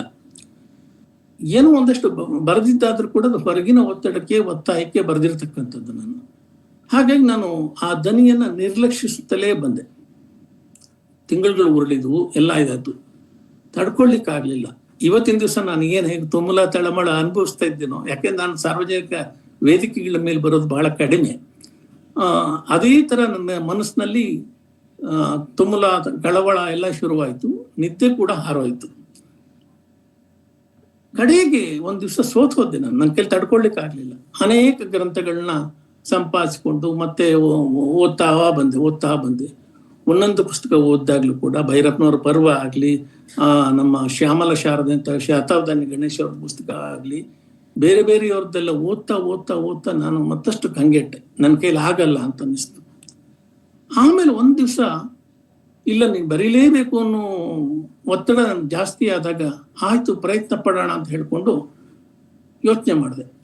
ಅದು ನಾನು ಇಷ್ಟೊಂದು ಶಂಕರ ವಿಜಯಗಳು ಬಂದಿದ್ದಾವೆ, ಇಷ್ಟೊಂದು ವಸ್ತುಗಳು ಬಂದಿದೆ, ಎಲ್ಲದರಲ್ಲೂ ಇದೆ. ಅಲ್ಲಿ ಪದ್ಮಾಶಣೆ 1970 ಏನೋ ರಾಷ್ಟ್ರೋತ್ಥಾನ ಪರಿಷತ್ನ ಬರೆದಿರ್ತಕ್ಕಂಥ ಮಹಾಸನ್ಯಾಸಿಯಿಂದ ಇತ್ತೀಚಿನವರೆಗೆ ಲೋಕಶಂಕರ ಅಂತ ನಾಗಪತಿ ಹೆಗಡೆಯವರು ಯಾರು ಬರೆದಿದ್ದಾರೆ. ಅಷ್ಟು ಪುಸ್ತಕಗಳಿದೆ. ನಾನು ಬರೆಯೋದು ಇನ್ನೇನು ಅಂತ ಹೇಳಿ ಯೋಚನೆ ಮಾಡ್ತಾ ಹೋದಾಗ ಒಂದು ಕ್ಷಣ ಭಾಸನ ನಾಟಕ ನೆನಪಾಯ್ತು ನನಗೆ. PUC ಓದಿದಾಗ ಭಾಸ ಮಹಾಭಾರತದ ನಾಟಕಗಳ ಸ್ವರೂಪವನ್ನೇ ಬದಲಾಯಿಸಿ ಹೊಸ ರೀತಿ ಹೆಣಲಿಕ್ಕೆ ಹೋದ. ಆನಂತರ ಒಂದು ದಿವಸ ಪ್ರಭುಶಂಕರ್ ಅವರ ಬೆರಗು ಮತ್ತೊಮ್ಮೆ ಓದಿದೆ. ನಾನು ಹಿಂದೆ ಓದಿದ್ದೆ. ಅದರಲ್ಲಿ 26 ಪಾತ್ರಗಳು ಬಸವಣ್ಣನವ್ರನ್ನ ವರ್ಣಿಸ್ತಾ ಹೋಗ್ತವೆ, ಸಮಕಾಲೀನ ಪಾತ್ರಗಳು. ನಾನು ಅದನ್ನ ಅನುಸರಿಸ್ಕೊಂಡು ಏನಾರು ಬರೀಬೋದಾ ಅಂತ ಅನ್ಕೊಂಡೆ. ಅದು ನನಗೆ ಪಾತ್ರಗಳು ಸಿಕ್ಕಿದ್ದೆಷ್ಟು, ಒಂದು 10 ಪಾತ್ರಗಳಾಗುತ್ತೆ. ಮತ್ತೆ ಕೆಲವ್ದು ನಾನು ಸೃಷ್ಟಿ ಮಾಡ್ಕೋಬೇಕಾಯ್ತು. ಹಾಗಾಗಿ 15 ಪಾತ್ರಗಳ ಮೂಲಕ ನಾನು ಪ್ರಯತ್ನ ಪಡಬಹುದು ಅಂತ ಅನ್ನಿಸ್ತು. ಯಾರು? ತಂದೆ ಶಿವಗುರು, ತಾಯಿ ಆರ್ಯಾಂಬ, ಗುರು ಆತ್ರೇಯ, ಆಮೇಲೆ ಕೇರಳದ ದೊರೆ ರಾಜಶೇಖರ, 4 ಜನ ಶಿಷ್ಯರು, ಒಬ್ಬ ಬೌದ್ಧ ಗುರು, ಒಬ್ಬ ಜೈನ ಗುರು, ಒಬ್ಬ ಭೈರವ, ಹೀಗೆ ಗೋವಿಂದ ಭಗವತ್ಪಾದರು. ಹೀಗೆ ಯೋಚನೆ ಮಾಡ್ತಾ ಹೋದೆ. ಆದ್ರೆ ಬರೆಯೋದು ಹೇಗೆ? ನಾನು ಮೊದಲು ಶಿವಗುರುದು ಬರೀಲಿಕ್ಕೆ ಹೊರಟೆ. ಬರೆದ್ರೆ ಒಂದು 4 ಪುಟ ಆಗ್ತಿದ್ದಂಗೆ ನಿಂತೋಯ್ತು ನನ್ನ ಬಂಡವಾಳ ಅಷ್ಟೇನೆ. ಆಮೇಲೆ ಮತ್ತೆ ನಿಲ್ಲಿಸ್ಬಿಟ್ಟೆ. ಮತ್ತೆಷ್ಟೋ ತಿಂಗಳುಗಳಾದ್ಮೇಲೆ ಆರ್ಯಾಂಬ ಬರೀಲಿಕ್ಕೆ ಶುರು ಮಾಡಿದೆ. ಹೀಗೆ 15 ಪಾತ್ರಗಳ ಮೂಲಕ ಶಂಕರರ ಜೀವನ ಚಿತ್ರವನ್ನು ಕಟ್ಟಿಕೊಡ್ಬೇಕು. ಆದ್ರೆ ಇದರಲ್ಲಿ ಯಾವುದೇ ಪವಾಡಗಳಾಗಿ ಕಾಣಬಾರದು. ಆ ಥರದ ಒಂದು ದೃಷ್ಟಿಯನ್ನ ಇಟ್ಕೊಂಡೆ ನಾನು. ಅದು ಯಾಕೆ ಪ್ರೇರಣೆ ಎಲ್ಲಿಂದ ಬಂತು ಹೇಗೆ ನನಗೆ ಗೊತ್ತಿಲ್ಲ. ಆದ್ರೆ ಯಾವುದೇ ಪವಾಡಗಳ ಹಾಗೆ ಆಗ್ಬಾರ್ದು. ಘಟಿಸುತ್ತೆ, ಘಟನೆಗಳು ನಡೆಯುತ್ತೆ, ಆದ್ರೆ ಅದು ಸಹಜವಾಗಿ ಅನ್ನುವಂತೆ ಕಾಣಬೇಕು. ಅದಕ್ಕೊಂದೆರಡು ಉದಾಹರಣೆ ಮುಂದೆ ಕೊಡ್ತೀನಿ ನಾನು. ಹೀಗೆ ಯೋಚನೆ ಮಾಡಿ ಬರೀಲಿಕ್ಕೆ ಹೋದೆ. 15 ಪಾತ್ರಗಳ ಮೂಲಕ ಹೇಳ್ತಾ ಹೋದೆ. ಮೊದಲನೇದು ಶಿವಗುರು ತಗೊಂಡಾಗ ಶಂಕರರಿಗೆ 3 ವರ್ಷ ಆದಾಗ ಅವ್ರು ತೀರ್ಕೊಳ್ತಾರೆ ತಂದೆ. ಅದಕ್ಕೆ ಮೊದಲೇನೆ ಶಂಕರನಿಗೆ ಅವನು ಚೈಲ್ಡ್ ಪ್ರಾಡಿಜಿ, ಬಾಲ ಪ್ರತಿಭೆ ಇದ್ದಂಗೆ ಮಾತು ಬರ್ತಿರುತ್ತೆ, ನಡಿಗೆ ಬರ್ತಾ ಇರುತ್ತೆ, ಸಂಸ್ಕೃತ ಬರ್ತಾ ಇರುತ್ತೆ, ಸುಮಾರು ಕೇಳಿ ಅವನು ತಂದೆಯ ಪಾಠವನ್ನೇ ಕೇಳಿ ತುಂಬಾ ಬುದ್ಧಿವಂತನಾಗಿರ್ತಾನೆ, ತುಂಬಾ ಜಾಣನಾಗಿರ್ತಾನೆ. ಅವನು ಒಂದ್ ದಿವಸ ತಂದೆನ ಕೇಳ್ತಾನೆ. ಇದು ನನ್ನ ಕಾಲ್ಪನಿಕವಾದ ಇದು ಸೃಷ್ಟಿ. ಕಾಲ್ಪನಿಕವಾಗಿ ನನ್ಗೆ ಯಾಕೋ ಅನ್ನಿಸ್ತು ಹಂಗೆ ಬರ್ಕೊಂಡು ಹೋದೆ. ನನಗೂ ಅನಿಸ್ತಿದ್ದು ಆ ಪ್ರಶ್ನೆ ಇತ್ತೇನೋ ಗೊತ್ತಿಲ್ಲ. ತಂದೆಯೇ, ಪರಶುರಾಮ, ಶ್ರೀರಾಮ ಎಲ್ಲ ತಂದೆ ಹಾಗೆ ಕೇಳಿದ್ರು, ಪಿತೃವಾಕ್ಯ ಪರಿಪಾಲಕರಾದರು. ಆದ್ರೆ ಪ್ರಹ್ಲಾದ ಯಾಕೆ ಕೇಳಲಿಲ್ಲ? ಹರಿ ಆದ್ರೇನು, ಹರ ಆದ್ರೇನು, ಹೆಸರಲ್ಲಿ ಏನಿದೆ? ನೀವೇ ಹೇಳ್ತೀರಿ ಒಂದು ಶಕ್ತಿ ಚೈತನ್ಯಕ್ಕೆ ಬೇರೆ ಬೇರೆ ಹೆಸರುಗಳಿರುತ್ತೆ ಅಂತ ಅವನು ಕೇಳ್ತಾನೆ. ತಂದೆಗೆ ಶಿವಗುರುಗೆ ಆಶ್ಚರ್ಯ ಆಗುತ್ತೆ. 3 ವರ್ಷನೂ ತುಂಬದ ಮಗು ಕೇಳೋ ಪ್ರಶ್ನೆನ ಇದು, ಆಟ ಆಡ್ಕೊಂಡಿರೋ ವಯಸ್ಸು ಅಂತ ಆಗುತ್ತೆ. ಆಮೇಲೆ ಅವನು ಯೋಚನೆ ಮಾಡ್ತಾನೆ, ಏನು ಉತ್ತರ ಕೊಡ್ಲಿ ಈ ಮಗುಗೆ ಅಂತೇಳಿ. ನೋಡಪ್ಪ, ಅವತಾರಗಳ ಉದ್ದೇಶ ಏನಪ್ಪಾ ಅಂತಂದ್ರೆ ಒಂಥರ ಈ ದುರುಳರನ್ನ ವಧೆ ಮಾಡ್ತಕ್ಕಂಥದ್ದು, ಸಂಹರಿಸ್ತಕ್ಕಂಥದ್ದು, ದಮನ ಮಾಡ್ತಕ್ಕಂಥದ್ದು. ಸರಿ, ಆದ್ರೆ ಹಿರಣ್ಯಕಶಿಪು ಏನ್ ತಪ್ಪು ಮಾಡಿದ್ದಾನೆ ಅಂತ ಇವನು ಕೇಳ್ತಾನೆ. ಹಿರಣ್ಯಕಶಿಪು ಅವನು ಯಾರನ್ನ ಹರಿನಾದ್ರೂ ನಂಬಲಿ, ಹರನಾದ್ರೂ ನಂಬಲಿ, ಅವನೊಬ್ಬ ರಾಜ. ತಾನು ನಂಬಿದ ದೇವರನ್ನೇ ತನ್ನ ಪ್ರಜೆಗಳು ಎಲ್ಲ ನಂಬಬೇಕು ಅಂತ ಹೇಳಿ ಒತ್ತಾಯ ಮಾಡೋದು ರಾಜಧರ್ಮವೂ ಅಲ್ಲ, ಧರ್ಮವೂ ಅಲ್ಲ ಅಂತ ಹೇಳ್ತಾನೆ. ಆಮೇಲೆ ಅದು ಇವನು ಶಂಕರನಿಗೆ ಮನಮುಟ್ಟತ್ತೆ. ಅವತ್ತು ಇಡೀ ಅವನು ಹೇಳ್ತಾ ಇರ್ತಾನೆ, ಅಹಂಕಾರದ ನಾಶವೇ ಅವತಾರಗಳ ಗುರಿ ಅಂತ ಅವತ್ತೆಲ್ಲ ಅವನು ಹೇಳ್ತಾ ಇರ್ತಾನೆ. ಹೀಗೆ ಶಿವಗುರು ಪಾತ್ರಕ್ಕೆ ಒಂದು ಸಣ್ಣ ಸ್ವರೂಪ ಬದಲಾವಣೆಯನ್ನ ಮಾಡ್ಕೊಂಡು ಬಂದೆ. ಮತ್ತು ತಂದೆ ಮಗನ ಸಂಬಂಧ ಅದೆಲ್ಲ ಬರ್ಕೊಂಡು ಹೋಗಿದ್ದೀನಿ ನಾನು. ಆಮೇಲೆ ಎರಡನೇದು ಆರ್ಯಾಂಬದ ಬಗ್ಗೆ ಬರೆಯುವಾಗ ನಾನು ತುಂಬಾ ಭಾವುಕನಾಗ್ತೀನಿ. ಯಾಕೆಂದ್ರೆ ಎಲ್ರಿಗೂ ತಾಯಿ ತುಂಬಾ ದೊಡ್ಡವರು. ಶಂಕರರಂತೂ ತಾಯಿಯನ್ನ ಬಹಳ ಅದಮ್ಯವಾಗಿ ಪ್ರೀತಿಸ್ತಕ್ಕಂಥವ್ರು. ಅವರಿಗೆ ನಾನು ಉದ್ದೇಶಪೂರ್ವಕವಾಗಿ ಒಂದು ಕೆಲವು ಬದಲಾವಣೆಗಳು ಮಾಡಿಕೊಂಡೆ. ಅವ್ರ ಹೆಸರು ಶಂಕರ ಅಂತ ಇದ್ರು ಕೂಡ ತಾಯಿ ಕೃಷ್ಣ ಅಂತ ಕರೀತಾ ಇದ್ರು. ಆರ್ಯಾಂಬೆ ಕೃಷ್ಣನ ಪರಮ ಭಕ್ತೆ. ಹಾಗಾಗಿ ಕೃಷ್ಣ ಅಂತಲೇ ಮಗನನ್ನ ಕರಿತಿದ್ಲು ಅಂತ ಹೇಳಿ ಒಂದು ಬದಲಾವಣೆ ಮಾಡ್ಕೊಂಡಿದ್ದೀನಿ. ತಾಯಿಗೆ ಆತ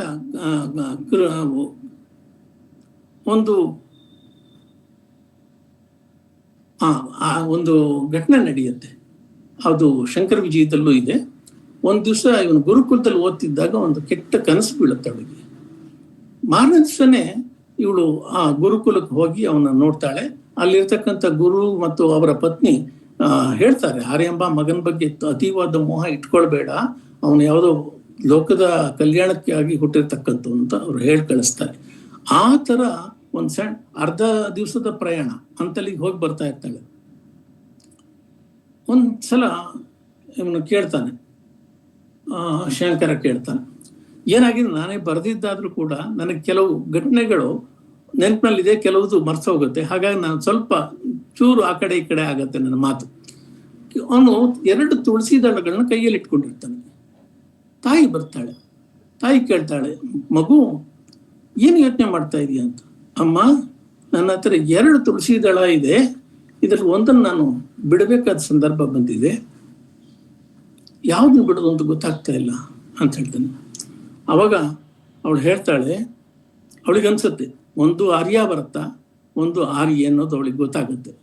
ಆದ್ರಿಂದ ನೀನು ಸರಿಯಾದ ಕೆಲಸನೇ ಮಾಡ್ತೀವಿ ಮಗು, ನೀನು ಯಾವ ನಿರ್ಣಯ ತಗೊಂಡ್ರು ನಾನು ಒಪ್ಪಿಗೆ ಇದೆ ಅಂತ ಹೇಳಿದಾಗ ಅವನಿಗೆ ಬೆರಗಾಗುತ್ತೆ, ತುಂಬಾ ಬೆರಗಾಗುತ್ತೆ. ಆಮೇಲೆ ಸನ್ಯಾಸಕ್ಕೆ ಒಪ್ಪಿಗೆ ಕೊಡುವಾಗ್ಲೂ ಕೂಡ ಆ ಮೊಸಳೆ ಕಥೆ ಇದ್ರಲ್ಲಿ ಬರಲ್ಲ. ಅವಳು ಒಂದಿನ ಸಮಯ ಕೇಳ್ತಾಳೆ, ಅವನು ಒಂದ್ ದಿವಸ ಸಮಯ ಕೊಡ್ತಾನೆ. ಅವರಿಬ್ಬರು ಪರಸ್ಪರ ಒಂದ್ ದಿವಸ ಏನು ಮಾತಾಡದೆ ತೊಳಲಾಟದಲ್ಲಿ ಇರ್ತಾರೆ. ಮಾರನೇ ದಿವಸ ಅವಳು ಒಪ್ಪಿಗೆ ಕೊಡ್ತಾಳೆ. ಆ ಬದಲಾವಣೆಗಳನ್ನ ಅಲ್ಲಿ ಮಾಡ್ಕೊಳ್ಳಾಗಿದೆ. ಆದರೆ 2 ನಿಬಂಧನೆಗಳನ್ನ ಅವಳು ವಿಧಿಸ್ತಾಳೆ. ಒಂದು, ತನ್ನ ಅಂತ್ಯ ಸಂಸ್ಕಾರವನ್ನ ಶಂಕರನೇ ಮಾಡಬೇಕು ಅನ್ನುವಂಥದ್ದು ಒಂದು.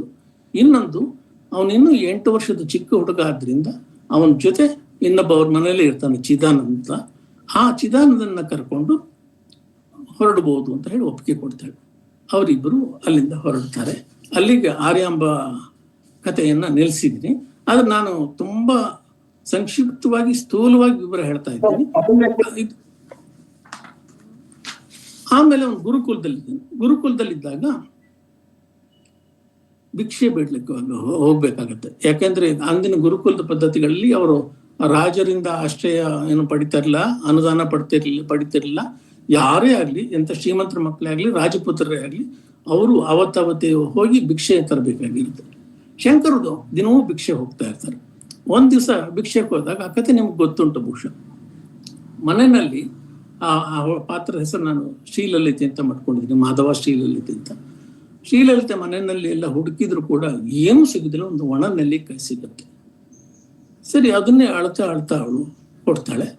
ಇವರು ಅದನ್ನೇ ಸಂತೋಷದಿಂದ ತಗೊಂಡು, ತಾಯಿ ಒಳ್ಳೆ ದಿನ ಬರುತ್ತೆ, ನಾನು ನಿಮ್ಗೋಸ್ಕರ ಲಕ್ಷ್ಮಿಯಲ್ಲಿ ಪ್ರಾರ್ಥನೆ ಮಾಡ್ತೀನಿ ಅಂತ ಹೇಳಿ ಕನಕದಾರ ಸ್ತೋತ್ರವನ್ನು ಹೇಳ್ತಾ ಅಲ್ಲಿಂದ ಹೊರಡ್ತಾರೆ. ಶಂಕರರ ಮೊದಲ ಸ್ತೋತ್ರ ಕನಕದಾರ. ಶಂಕರ ವಿಜಯಗಳಲ್ಲಿ ಅದರ ಬಗ್ಗೆ ಎಲ್ಲ ಬಂದಿದೆ.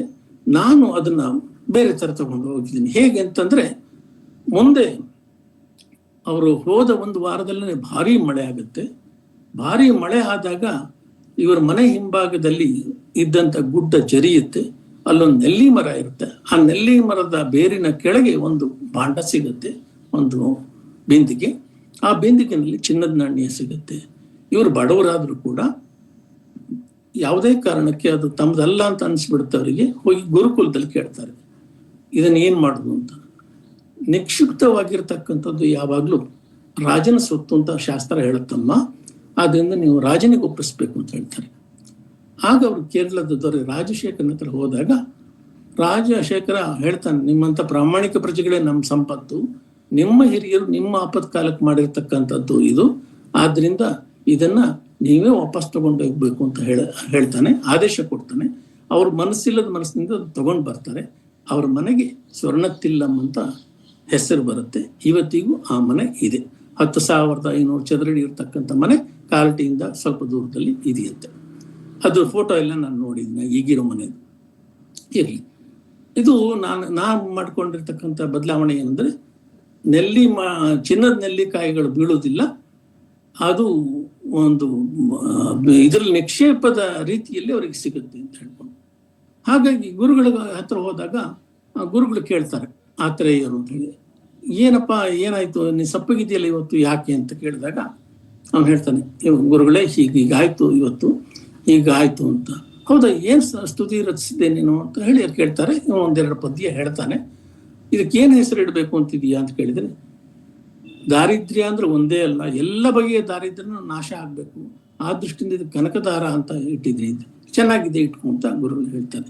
ಹಾಗಾಗಿ ಆತ್ರೇಯರ ಪಾತ್ರ ಅಲ್ಲಿಗೆ ಮುಗಿಯುತ್ತೆ. ಇನ್ನು ಕೇರಳದ ದೊರೆ ರಾಜಶೇಖರ ಅಂತ, ಅವನು ಮೊದಲನೇ ಸಲ ಮಂತ್ರಿಗಳನ್ನ ಕಳಿಸ್ತಾನೆ. ಆದ್ರೆ ಶಂಕರರು ಬರೋದಿಲ್ಲ ಅಂದ್ರೆ ಏನಿಲ್ಲ, ನನಗ ಗುರುಕುಲದ ಹೊಣೆಗಾರಿಕೆ ಇದೆ, ಅನೇಕ ಇದೆಲ್ಲ ಮಾಡ್ಬೇಕಾಗ್ತಿದೆ, ನನಗೆ ಬರ್ಲಿಕ್ಕೆ ಆಗುದಿಲ್ಲ ಅಂತ ಹೇಳಿ ನಯವಾಗಿ ಹೇಳಿ ಕಳಿಸ್ತಾರೆ. ಕಡೆಗೆ ರಾಜನೇ ಬರ್ತಾನೆ. ರಾಜನೇ ಬಂದಾಗ ಅವನಿಗೆ ಸರಿಸಮಾನವಾದ ಪೀಠವನ್ನ ಕೊಟ್ಟು ಸತ್ಕರಿಸಿ ಅವನ ಜೊತೆ ಮಾತಾಡ್ತಾರೆ. ರಾಜಶೇಖರ 3 ನಾಟಕ ಬರ್ದಿರ್ತಾನೆ ಸಂಸ್ಕೃತದಲ್ಲಿ. ಅದನ್ನ ತಿದ್ದುಕೊಡ್ಲಿಕ್ಕೆ ಶಂಕರ್ರಿಗೆ ಕೊಡ್ತಾರೆ. ಶಂಕರ್ ಅದನ್ನು ತಿದ್ದುಕೊಡೋದಾಗಿ ಒಪ್ಕೊಳ್ತಾರೆ. ಮತ್ತೆ ಮುಂದೆ ಈ ರಾಜಶೇಖರನ ಪಾತ್ರ ಬೆಳೀತಾ ಹೋಗಿ ಮುಂದೆ ಅವನಿಗೆ ರಾಜನಾಗಿದ್ದಾಗ ಗೊತ್ತಾಗುತ್ತೆ, ಇಲ್ಲಿ ಕಾಲ್ಟಿಯಲ್ಲಿ ಯಾರೋ ಸನ್ಯಾಸಿಗೆ ತಾಯಿಯ ಸಂಸ್ಕಾರ ಮಾಡಲಿಕ್ಕೆ ಅವಕಾಶ ಕೊಡೋದಿಲ್ಲ ಅಂತ ಇವ್ರಿಗನ್ಸುತ್ತೆ. ಶಂಕರೇ ಇರಬೇಕು ಅಂತ ಹೇಳಿ ಅವನು ಸ್ವಲ್ಪ ತಡವಾಗಿ ಹೋಗ್ತಾನೆ. ಅವನು ಇರುವುದಿಲ್ಲ, ಊರಲ್ಲಿ ಇರುವುದಿಲ್ಲ. ತಡವಾಗಿ ಹೋದಾಗ ಚಿದಾನಂದ ಅಂತ ಒಬ್ಬ ಶಂಕರದ ಸಂಗಾತಿ, ಆತ ಎಲ್ಲ ನಡೆದದ್ದೆಲ್ಲ ಹೇಳ್ತಾನೆ. ಹೇಗೆ ಆರ್ಯಾಂಬ ತೀರ್ಕೊಂಡ ಮೇಲೆ ಜನ ಎಲ್ಲ ಹೆಂಗೆ ಬದಲಾದ್ರು, ಸನ್ಯಾಸಿಗೆ ತಾಯಿಯ ಸಂಸ್ಕಾರ ಮಾಡುವ ಹಕ್ಕು ಇಲ್ಲ, ಅಧಿಕಾರ ಇಲ್ಲ ಅಂತ ಹೇಳಿದ್ದಾರೆ ಅಂತ. ಆದರೆ ಶಂಕರ್ ತುಂಬಾ ನೊಂದ್ಕೊಂಡು ಹೇಳುವಷ್ಟೆಲ್ಲ ಹೇಳಿ, ನಾನು ತಾಯಿಗೆ ಮೊದಲೇ ವಾಗ್ದಾನ ಕೊಟ್ಟಿದ್ದೀನಿ, ಪೂರ್ವಾಶ್ರಮದಲ್ಲೇ ವಾಗ್ದಾನ ಕೊಟ್ಟಿದ್ದೀನಿ, ಸನ್ಯಾಸಿ ಆದ್ರೇನು, ತಂದೆ ತಾಯಿ ಕರ್ತವ್ಯ ನಾನು ಮಾಡೋನೆ ಅಂತ ಹೇಳಿ ಊರಿನ ವಿರೋಧವನ್ನ ನೆಟ್ಕೊಂಡು ಅವರು ತಾಯಿಯ ಅಂತ್ಯ ಸಂಸ್ಕಾರವನ್ನ ಅಲ್ಲೇ ಮಾಡ್ತಾರೆ, ಮನೆಯಲ್ಲೇ ಮಾಡ್ತಾರೆ. ಆಗ 2 ಕುಟುಂಬದವರು ಅವ್ರಿಗೆ ಸಹಾಯ ಮಾಡ್ತಾರೆ. ಅದು ಕಾಪಿಟ್ಟು ಪಿಳ್ಳೆ ಅಂತಲೋ ಇನ್ನೊಂದೇನೋ ಬರ್ತದೆ, 2 ಇಲ್ಲೈ 2 ಮಂಥನಗಳು, ಅದನ್ನು ನಾನು ದಾಖಲು ಮಾಡ್ತಾ ಹೋಗಿದ್ದೀನಿ. ಶಂಕರರಿಗೆ ಅವಾಗ ಒಂದು ತಾಯಿಯ ಬಗ್ಗೆ ನಾನು ಹೇಳುವಾಗಲೇ ಭಾವಕನಾಗ್ತಿದ್ದೇನೆ. ಪಂಚಕ ಅಂತ ಹೇಳಿ ಒಂದು 5 ಪದ್ಯಗಳನ್ನ ರಚಿಸ್ತಾರೆ. ಆ 5 ಪದ್ಯಗಳನ್ನ ಕೇಳಿದಾಗ ಇವನು ಚಿದಾನಂದ ಹೇಳಿದಾಗ ರಾಜಶೇಖರನಿಗೆ ಬರ್ಕೊಳ್ಬೇಕು ಅಂತ ಅನ್ಸುತ್ತೆ, ಪ್ರತಿನಿತ್ಯ ಹೇಳಬೇಕು ಅಂತ ಅನ್ಸುತ್ತೆ. ಅಷ್ಟು ಪರಿಣಾಮಕಾರಿಯಾದ ಒಂದು ಪದ್ಯ. ಅದರದ್ದು ಒಂದು ಪದ್ಯವನ್ನ ನಾನು ಕನ್ನಡಕ್ಕೆ ನಾನೇ ಇದು ಮಾಡ್ಕೊಂಡು ಹೋಗಿದ್ದೀನಿ, ಇಲ್ಲಿ ಹೇಳ್ತೀನಿ. ಅಮ್ಮ ಅಂತದು. ನೀನೆನ್ನ ಮುತ್ತು, ನೀನೆನ್ನ ಬೆಳಕು, ನೀನೆನ್ನ ರಾಜ, ಚಿರಕಾಲ ಬಾಳು ಎಂದು ನುಡಿದ ತಾಯ ಬಾಯಿಗೆ ಇಂದು ಹಾಕುತ್ತಿರುವೆ ಒಣಕ್ಕಿ ಕಾಳು. ಸೇವೆಯ ಮಾಡಲಿಲ್ಲ ನಿನ್ನ ಇಳಿ ವಯಸ್ಸಿನಲ್ಲಿ, ದಾಹವಾದಾಗ ನಾನು ಇಡಲಿಲ್ಲ ಹನಿ ನೀರ, ಮಂತ್ರವ ಹೇಳಲಿಲ್ಲ ಶ್ರಾದ್ದವಿಧಿ ಮಾಡಲಿಲ್ಲ, ಕ್ಷಮಿಸೆನ್ನನು ಅಮ್ಮ ನೀ ಕರುಣೆ ದೋರಿ ಅಂತ. ಅದು 2 ಪದ್ಯಗಳು, ಪಂಚಕದಲ್ಲಿ 2 ಪದ್ಯವನ್ನ ಕನ್ನಡಕ್ಕೆ ಮಾಡ್ಕೊಂಡು ಹೋಗಿದ್ರು. ಇದು ರಾಜಶೇಖರನಿಗೆ ತುಂಬಾ ಆಗುತ್ತೆ. ಮತ್ತೆ ನನಗೂ ಅನ್ಸತ್ತೆ ಈ ಮಾತೃ ಪಂಚಕ ಇದೆಯಲ್ಲ, ಇದು ಎಲ್ಲ ಮಕ್ಕಳ ಮಾತೃಗೀತೆ ಆಗ್ತದೆ. ನಮ್ ಹಿಂದೆ ಬ್ಯಾಕ್ಗ್ರೌಂಡ್ ಮಾಡ್ಬೋದು ಅಂದಮನಿ ಅಂತ. ಆಮೇಲೆ ನಾನು ಚಿದಾನಂದ ಅನ್ನೋದೊಂದು ಪಾತ್ರವನ್ನ ಸೃಷ್ಟಿ ಮಾಡ್ಕೊಂಡು, ಇದ್ರ ಬಗ್ಗೆ ಯಾರೋ ಕೇಳಿದ್ರು ಒಬ್ರು, ಚಿದಾನಂದ ನೀವೇನಾ ಅಂತ. ಅಲ್ಲ ಆ ತರ ಅಲ್ಲ. ಒಂದು ಪಾತ್ರ ಸೃಷ್ಟಿ ಮಾಡಿಕೊಂಡು ಶಂಕರರ ಸ್ತೋತ್ರಗಳನ್ನೆಲ್ಲ ಬರೆದಿಡ್ತಾ ಇದ್ದ, ಅವ್ರ ಜೊತೆ ಹೋಗ್ತಾ ಇದ್ದ, ನರ್ಮದೆ ಕಂಡಾಗ ಶಂಕರರು ಏನ್ ಹೇಳಿದ್ರು ಅದನ್ನ ಬರ್ಕೊಳ್ತಾ ಇದ್ದ. ಹೀಗಿದ್ ಮಾಡ್ತಾ ಹೋಗಿದ್ದೀನಿ. ಒಂದು ಘಟನೆಯನ್ನ ಇಲ್ಲಿ ಹೇಳ್ಬೇಕು ನಾನು. ಅದನ್ನ ನಾನು ಓದ್ಬೇಕು, ಆ ಭಾಗವನ್ನ ಓದ್ತೇನೆ. ಚಿದಾನಂದ ಹೇಳೋ ಮಾತಿದು. ಗುರುದೇವರ ಜೊತೆ ನಡೆಯುತ್ತಿದ್ದೆ. ಒಂದು ಊರಿನಲ್ಲಿ ನಡೆದಿದ್ದ ಒಂದು ಘಟನೆ ನೆನಪಿಗೆ ಬಂತು. ಅಲ್ಲಿಯ ಕೆಲವು ಜನರಲ್ಲಿ ತಾವು ಆರಾಧಿಸುತ್ತಿರುವ ದೇವರೇ ಶ್ರೇಷ್ಠ ಎಂದು ತೀವ್ರವಾದ ವಾದ ಪ್ರತಿವಾದಗಳು ಕೆಲವು ದಿನಗಳ ಹಿಂದೆ ನಡೆದಿದ್ದವಂತೆ. ಅವರೆಲ್ಲ ಗುರುದೇವರ ಬಳಿ ಬಂದು ತಮ್ಮ ಸಮಸ್ಯೆಯನ್ನು ಪರಿಹರಿಸಬೇಕೆಂದು ಪ್ರಾರ್ಥಿಸಿದರು. ಗುರುದೇವರು ನಸುನಗುತ್ತಾ ಹೀಗೆ ಹೇಳಿದರು, ನಾನು ಹುಟ್ಟಿ ಬೆಳೆದ ಕಾರಟಿ ಗ್ರಾಮದಲ್ಲಿ ಈ ಸಮಸ್ಯೆ ಎಂದೂ ಬರಲೇ ಇಲ್ಲ. ನನ್ನ ತಂದೆ ಭಗವತಿ ದೇವಾಲಯದಲ್ಲಿ ನಿತ್ಯ ಪೂಜೆ ಮಾಡುತ್ತಿದ್ದರು. ನಮ್ಮ ಮನದೇವರು ಕೃಷ್ಣ. ನನ್ನ ಅಮ್ಮ ಕೃಷ್ಣನ ಭಕ್ತೆ. ನನ್ನನ್ನು ಕೃಷ್ಣ ಎಂದೇ ಕರೆಯುತ್ತಿದ್ದರು. ನಾನು ಹುಟ್ಟಿದುದು ವೃಷಭಾಚಲೇಶ್ವರನ ಅನುಗ್ರಹದಿಂದ ಎಂದು ಅವರು ಹೇಳುತ್ತಿದ್ದರು. ಮನೆಯಲ್ಲಿ ಯಾವುದೇ ಕೆಲಸಕ್ಕೆ ಮೊದಲು ಗಣಪತಿ ಪೂಜೆ ನಡೆಯುತ್ತಿತ್ತು. ನಮಗೆ ಸುಬ್ರಹ್ಮಣ್ಯನ ಆರಾಧನೆಯು ಹೊಸತೇನಾಗಿರಲಿಲ್ಲ. ನಮ್ಮ ನಿತ್ಯಾನಿಕಗಳಲ್ಲಿ ಗಾಯತ್ರಿ ಜಪವಲ್ಲದೆ ಸೂರ್ಯ ನಮಸ್ಕಾರವು ಸೇರಿರುತ್ತಿತ್ತು. ಮಕರ ಸಂಕ್ರಾಂತಿ, ಶಿವರಾತ್ರಿ, ಕೃಷ್ಣಾಷ್ಟಮಿ, ವಿನಾಯಕ ಚತುರ್ಥಿ, ನವರಾತ್ರಿ ಮುಂತಾದ ಪರ್ವಗಳು ನಮ್ಮ ಮನೆಯಲ್ಲಿ ಸಾಂಗವಾಗಿ ನಡೆಯುತ್ತಿದ್ದವು. ನಮ್ಮ ಹಿರಿಯರ ದೃಷ್ಟಿ ಸಮನ್ವಯದ್ದು, ಸಾಮರಸ್ಯದ್ದು ಹಾಗೂ ಭೇದರಹಿತವಾದದ್ದು. ಗುರುದೇವರು ಒಂದು ಹರಿವಾಣವನ್ನು ತರಿಸಿ ದೇವತಾ ಮೂರ್ತಿಗಳನ್ನು ಅದರಲ್ಲಿ ಇರಿಸಿ ತೋರಿಸಿ ಹೇಳಿದರು, ನೋಡಿ, ನಿಮ್ಮ ಇಷ್ಟ ದೈವವನ್ನು ಮಧ್ಯದಲ್ಲಿ ಇರಿಸಿ 4 ಕಡೆ ಉಳಿದ ಮೂರ್ತಿಗಳನ್ನು ಇರಿಸಿ. ಹೃದಯದಲ್ಲಿ ಪೂರ್ಣ ಭಕ್ತಿ ತುಂಬಿಕೊಂಡಿದ್ದರೆ ನಿಮ್ಮ ಪೂಜೆಗೆ ಭಂಗ ಎಲ್ಲಿಂದ ತಾನೇ ಬರುತ್ತದೆ? ಮೂರ್ತಿಯಾದರೋ ಒಂದು ಶ್ರದ್ಧಾ ಕೇಂದ್ರ ಮಾತ್ರ. ಆದರೆ ಭೇದ ಇರುವುದು ನಿಜವಾಗಿಯೂ ನಿಮ್ಮ ಬುದ್ಧಿಭಾವಗಳಲ್ಲಿ, ಮೂರ್ತಿಗಳಲ್ಲೇ ಅಲ್ಲ. ಭೇದ ಎಂದು ನಿಮಗೆ ತೋರುವುದು ಮೂರ್ತಿಗಳ ಹೊಸ ರೂಪದಲ್ಲಿ ಹಾಗೂ ನೀವು ಕರೆಯುವ ಹೆಸರುಗಳಲ್ಲಿ. ವೈವಿಧ್ಯ ಇರುವುದು ಪೂಜಾ ವಿಧಾನದಲ್ಲಿ, ಲೋಕ ವ್ಯವಹಾರದಲ್ಲಿ. ನಿಜವಾಗಿಯೂ ಪರಮಾರ್ಥ ತತ್ವದಲ್ಲಿ ಭೇದವಿಲ್ಲ ಅಂತ ಹೇಳಿ ವಿಷ್ಣು ಪುರಾಣದ್ದು ಒಂದು ಶ್ಲೋಕನ ಅವರು ಹೇಳ್ತಾರೆ. ಇದು ಚಿದಾನಂದನ ಒಂದು ಪಾತ್ರದ ಘನತೆಗೆ ತಕ್ಕನಾದಂಥ ಉದಾಹರಣೆಗಳನ್ನ ಕೊಡ್ತಾ ಹೋಗ್ಬೋದು. ಆತ ಹೆಚ್ಚು ಓದಿರೋದಿಲ್ಲ. ಯಾರನ್ನ ಎತ್ತಿ ಆಡಿಸಿರ್ತಾರನೋ ಆ ಶಂಕರನೇ ತನ್ನ ಗುರುವಾದದನ್ನು ಹೇಳ್ಕೊಳ್ತಾ ಹೋಗ್ತಾನೆ. ಅವನು ಶಂಕರಿಗಿಂತ ಕೆಲವು ವರ್ಷ ದೊಡ್ಡವನು. ಅವನು ಬಾಲ್ಯದಿಂದಲೂ ಶಂಕರ ಜೊತೆನೇ ಇದ್ದವನು. ಹಾಗಾಗಿ ನಾನು ಆಡಿಸಿದ ಮಗುವೇ ನನ್ನ ಗುರುವಾದ ಅಂತ ಹೇಳಿ ಬಹಳ ಸಂತೋಷದಿಂದ ಹೇಳ್ಕೊಳ್ತಾನೆ. ಆನಂತರ ಗೋವಿಂದ ಭಗವತ್ಪಾದರು ಇವರು ನರ್ಮದಾ ತೀರಕ್ಕೆ ಹೋಗ್ತಾರೆ. ಅದು ಎಲ್ಲ ಬೇರೆ ಶಂಕರ ವಿಜಯಗಳು ಬಂದಿರುವಂಥದ್ದು. ಅಲ್ಲಿ ಅದ್ವೈತ ಮಂಟಪಕ್ಕೆ 4 ಸ್ತಂಭಗಳು, ಅಹಂ ಬ್ರಹ್ಮಾಸ್ಮಿ, ಅಯಮಾತ್ಮ ಬ್ರಹ್ಮ, ತತ್ವಮಸಿ, ಸರ್ವಂ ಕಲ್ವಿದಂ ಬ್ರಹ್ಮ ಅಂತ ಇದನ್ನ ಅವರು ಉಪದೇಶಿಸ್ತಾರೆ. ಎಲ್ಲ ಗೌಡಪಾದ ಕಾರಿಕೆಗಳನ್ನೆಲ್ಲ ಕಲಿಸ್ತಾರೆ. ಆಮೇಲೆ ಅವರು ಆದೇಶ ಕೊಡ್ತಾರೆ, ನೀನು ಮುಂದೆ ಕಾಶಿಗೆ ಹೋಗ್ಬೇಕು, ಅಲ್ಲಿ ವಿದ್ವಾಂಸರನ್ನ ವಾದ ಮಾಡಬೇಕು, ಆಮೇಲೆ ಭಾಷ್ಯಗಳನ್ನು ಬರೀಬೇಕು ಅಂತೆಲ್ಲ ಹೇಳಿ ಅವರ ಮಾರ್ಗದರ್ಶನದ ಮೇಲೆ ಶಂಕರರು ಕಾಶಿಗೆ ಹೊರಡ್ತಾರೆ. ಆಮೇಲೆ ಭಾಷ್ಯ ಬರೋದಿಲ್ಲ ಆದ್ಮೇಲೆ ಅವರು ಕುಮಾರಿಲ ಭಟ್ರನ್ನ ಭೇಟಿ ಆಗ್ತಾರೆ. ಆ ಭಾಗ ಹೇಳಬೇಕು. ಕುಮಾರಿಲ ಭಟ್ರು ಬಹಳ ದೊಡ್ಡ ವಿದ್ವಾಂಸರು. ವೇದ ವಿರೋಧ ಅಂತಂದ್ರೆ ಅವ್ರಿಗೆ ಬಹಳ ಸಿಟ್ಟು ಬರ್ತಾ ಇತ್ತು.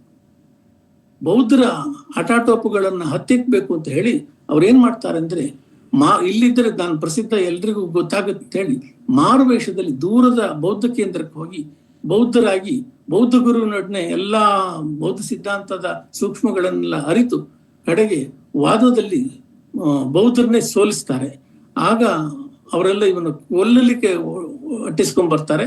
ರಾಜ ಸುಧನ್ವ ಅಂತ ಹೇಳಿ ಅವನು ಇವರಿಗೆ ಸಹಾಯ ಮಾಡಿ ದೂರ ಕಳಿಸ್ಕೊಡ್ತಾನೆ. ಬಂದ ಮೇಲೆ ಇವರಿಗೆ ಕೊರಗು ಶುರುವಾಗುತ್ತೆ. ನಾನು ಮಾಡಿ ಸರಿಯಾ, ನನಗೆ ಸ್ವಧರ್ಮ ಪರಿಪಾಲನೆಗಿಂತ ಪರಧರ್ಮ ಕಂಡನೇ ನನಗೆ ಆದ್ಯತೆ ಆಗ್ಬಿಡ್ತಲ್ಲ ಅಂತೇಳಿ ಅವರಿಗೆ ತುಂಬಾ ದುಃಖ ಆಗುತ್ತೆ. ಹಾಗಾಗಿ ಏನ್ ಮಾಡ್ತಾರೆ ಅಂತಂದ್ರೆ ಯೋಚನೆ ಮಾಡ್ತಾರೆ, ಇದಕ್ಕೆ ಪ್ರಾಯಶ್ಚಿತ್ತವೇ ಸರಿಯಾದದ್ದು. ಪ್ರಾಯಶ್ಚಿತ್ತ ಏನು? ನಾನು ಮಾಡಿದ್ದು ವೇದ ವಿರೋಧಿ ಕೆಲಸ, ಆದ್ರಿಂದ ನಾನು ಆ ಕಡೆ ಆ ಗುರುವಿಗೂ ವಂಚಿಸಿದೆ, ಬೌದ್ಧ ಗುರುವಿಗೂ ವಂಚಿಸಿದೆ, ಈ ಕಡೆ ವೇದಕ್ಕೂ ಅಪಮಾನ ಮಾಡಿದೆ. ಹಾಗೆ ನನ್ನಂತ ಬದುಕಿರಬಾರದು ಅಂತ ಹೇಳಿ ಭತ್ತದ ಹೊಟ್ಟಿನ ರಾಶಿ ಮಾಡ್ಲಿಕ್ಕೆ ತಮ್ಮ ಶಿಷ್ಯರಿಗೆ ಹೇಳ್ತಾರೆ. ಆ ಭತ್ತದ ಹೊಟ್ಟಿನ ರಾಶಿಗೆ ತುಷಾಗ್ನಿ ಅಂತ ಹೇಳ್ತಾರೆ. ಅದನ್ನ ಹೋಗ್ಬೇಕು ಅನ್ನೋ ಸಮಯಕ್ಕೆ ಶಂಕರರು ಬರ್ತಾರೆ ಅಲ್ಲಿಗೆ. ಅವರು ಹೇಳ್ತಾರೆ, ಶಂಕರರು ಒಂದು ಸ್ತೋತ್ರ ಹೇಳ್ತಾ ಇರ್ತಾರೆ, ಅದು ಕುಮಾರಿಲ ಭಟ್ರ ರಚನೆ ಆಗಿರುತ್ತೆ. ಅದನ್ನ ಕೇಳ್ತಾ ಇವ್ ನನ್ನ ರಚನೆ ಹಾಡ್ತಿದ್ದಲ್ಲ, ಯಾರು ಇವರು ಅಂತ ಹೇಳಿ ನೋಡ್ತಾರೆ. ತರುಣ ಒಬ್ಬ ಬರ್ತಾನೆ. ಬಂದಾಗ, ನಾನು ನಿಮ್ ಜೊತೆ ವಾದ ಮಾಡ್ಬೇಕು ಅಂತ ಬಂದಿದ್ದೀನಿ. ಇಲ್ಲಪ್ಪ, ನಾನು ತಪ್ಪು ಮಾಡಿ ನಾನು ಈಗ ತುಷಾಗ್ನಿ ಪ್ರವೇಶ ಮಾಡ್ತಾ ಇದ್ದೀನಿ. ನನ್ನ ಶಿಷ್ಯ ವಿಶ್ವರೂಪ ಅಂತಿದ್ದಾನೆ, ಮಂಡನ ಮಿಶ್ರ ಅಂತಲೂ ಕರೀತಾರೆ, ನೀನು ಅಲ್ಲಿಗೆ ಹೋಗು ಅಂತ ಹೇಳಿ ಕಳಿಸ್ತಾರೆ. ಹಾಗಾಗಿ ಕುಮಾರಿಲ ಭಟ್ರ ಪಾತ್ರದಲ್ಲೂ ಅಷ್ಟೇ ಹೆಚ್ಚು ಬರೋದಿಲ್ಲ. ಆದ್ರೆ ಅವರಿಗೆ ಅವರ ಆಂತರಿಕವಾದ ಕೊರಗು ಏನು ಅಂತಂದ್ರೆ, ನಾನು ಎರಡು ಧರ್ಮಕ್ಕೂ ವಿರೋಧ ಮಾಡಿದೆ, ಅಪಮಾನ ಮಾಡಿದೆ ಅನ್ನುವಂಥ ಕೊರಗು, ಪಶ್ಚಾತ್ತಾಪ, ಅದು ಕುಮಾರಿಲ ಭಟ್ರ ವಿಶೇಷ. ಆಮೇಲೆ ಇವರು ಶಂಕರ ಮುಂದೆ ಹೋಗ್ತಾರೆ. ವಿಶ್ವರೂಪ ಅಂತ ಹೇಳಿ ಅವರ ಮನೆಗೆ ಹೋಗ್ತಾರೆ. ಶಂಕರ ವಿಜಯಗಳಲ್ಲಿ ಬಹಳ ವಿವರವಾಗಿ ಬಂದಿದೆ. ವಿಶ್ವರೂಪರ ಜೊತೆ ಶಂಕರ ವಾದ ಮಾಡುವಾಗ ಅದರ ಗಾಂಭೀರ್ಯವನ್ನ ಬಹಳ ಕೆಟ್ಟದಾಗಿದೆ. ನೀವು ತೆಲುಗು ಸಿನಿಮಾ ನೋಡಿರ್ಬೋದು. ಮಂಡನ ಮಿಶ್ರು ಮತ್ತು ಶಂಕರರು ವಾದ ಮಾಡೋದು ಕೇಳಿದ್ರೆ ಅಸಹ್ಯ ಆಗುತ್ತೆ. ರಂಗನಾಥ್ ಶರ್ಮರು ಬರೀತಾರೆ, ಇದು ತುಂಬಾ ರೂಕ್ಷವಾಗಿದೆ ಅಂತ ಹೇಳಿ. ಇದರಲ್ಲೂ ಕೂಡ ಯಾವುದು ಶಂಕರ ವಿಜಯ, ಮಾಧವಿ ಶಂಕರ ವಿಜಯದಲ್ಲೂ ಕೂಡ ಇಬ್ಬರು ವಿದ್ವಾಂಸರು ಯಾವುದೋ ಬೀದಿ ಹೋಗೋ ಜಗಳಂಗೆ ವಾದ ಮಾಡಿದಕ್ಕೆ ಆಗುದಿಲ್ಲ. ಆದ್ರಿಂದ ನನಗೆ ಆ ಭಾಗ ಬಹಳ ದಿವಸ ನನಗೆ ಬೇಕಾಯ್ತು ಅದನ್ನ ಯೋಚನೆ ಮಾಡ್ತಾ, ಹೇಗೆ ಇದನ್ನು ತಗೊಂಡು ಹೋಗ್ಬೋದು ಅಂತ ಹೇಳಿ. ಆಮೇಲೆ ವಿಶ್ವರೂಪರು ಮೊದಲು ಒಪ್ಪೋದಿಲ್ಲ, ಅಸಮಾಧಾನ ಇರುತ್ತೆ. ಕುಮಾರಿಲರು ಕಳಿಸಿದ್ರು ಅಂತ ಹೇಳಿದ್ಮೇಲೆ ಅವರಿಗೆ ಸಮಾಧಾನ ಆಗುತ್ತೆ. ಅದ್ರ ತೀರ್ಪುಗಾರರು ಯಾರಾಗಬೇಕು? ಅವ್ರ ಹೆಂಡತಿ ಉಭಯ ಭಾರತಿ, ಬಹಳ ದೊಡ್ಡ ವಿದ್ವಾಂಸ ಕೂಡ. ಹಾಗಾಗಿ ಅವರು ಒಪ್ಕೊಳ್ತಾರೆ. ಇವರು ಲಘುವಾಗಿ ಪ್ರಾರಂಭ ಮಾಡ್ತಾರೆ. ವಿಶ್ವರೂಪರು, ನೋಡಪ್ಪ, ನಾನು ಭಾರತಿ ಪತಿ, ನೀನಿನ್ನು ಚಿಕ್ಕ ಹುಡುಗ, ಆದ್ರಿಂದ ನೀನು ತೆರಳೋದು ವಾಸಿ, ಸೋಲೋದಕ್ಕಿಂತ ತೆರಳೋದು ವಾಸಿ ಅಂತ. ಶಂಕರ್ ಎಂಥ ಮಾರ್ಮಿಕವಾಗಿ ಉತ್ತರ ಕೊಡ್ತಾರೆ ಅಂದ್ರೆ, ನೀವು ಭಾರತಿ ಪತಿ ಹೌದು, ನಾನು ಭಾರತಿ ಸುತ ಅಂತ. ಅವಾಗ ರೋಮಾಂಚನ ಆಗೋದು ಉಭಯ ಭಾರತಿಗೆ. ಉಭಯ ಭಾರತಿಗೆ ಅವ್ರು ಹೇಳ್ತಾರೆ, ಆರ್ಯ ಬೇರೆ ಅಲ್ಲ, ನೀವು ಬೇರೆ ಅಲ್ಲ ತಾಯಿ, ನನ್ನ ಪಾಲಿಗೆ ನೀವಿಬ್ಬರು ಬ್ರಹ್ಮ ಸರಸ್ವತಿಯರೇ ಅಂತ ಹೇಳ್ತಾರೆ. ಯಾಕೆಂದ್ರೆ ಪರಸ್ಪರ ಗೌರವ ಇರುತ್ತೆ. ವಾದ ಮಾಡುವಾಗ ಏನಾಗ್ಬಿಡುತ್ತೆ ಅಂದ್ರೆ, ಒಂದು ಹಂತದಲ್ಲಿ ತತ್ವಮಸಿ ಅನ್ನುವಂಥದ್ದನ್ನ ಶಂಕರ್ ಹೇಳಿದಾಗ ಇವರು ದುಡುಕಿ ವಿಶ್ವರೂಪ ತತ್ವಮಸ್ತಿ ಅದರ ಅರ್ಥ ಅಂದ್ಬಿಡ್ತಾರೆ. ಶಂಕರ್ಗೆ ತುಂಬಾ ಬೇಸರ ಆಗುತ್ತೆ, ಒಂಥರ ಗಂಭೀರ ಆಗ್ಬಿಡ್ತಾರೆ ಶಂಕರ್. ವೇದದ ಮಾತುಗಳನ್ನ ನಾವು ಹಾಗೆ ಬದಲಾಯಿಸ್ಲಿಕ್ಕೆ ಬರೋದಿಲ್ಲ, ಯುಕ್ತಿ ಮಾರ್ಗ ನನಗೆ ಬೇಕಿಲ್ಲ, ಯುಕ್ತವಾದ ಮಾರ್ಗದಲ್ಲಿ ಹೋಗೋದಾದ್ರೆ ಮುಂದಕ್ಕೆ ಹೋಗೋಣ ಅಂತ ಹೇಳ್ತಾರೆ. ಇವರಿಗೂ ತಮ್ಮ ತಪ್ಪಿನ ಅರಿವಾಗುತ್ತೆ. ಭಾಷಂಕರ ಅಂತ ಭಾಷಂಕರ ಅಂತ ಯಾರೋ ಮಾತಾಡ್ತಿದ್ದಾರೆ. ಶಂಕರ್ ಮ್ಯೂಟ್ ಮಾಡ್ಕೊಳ್ಳಿ.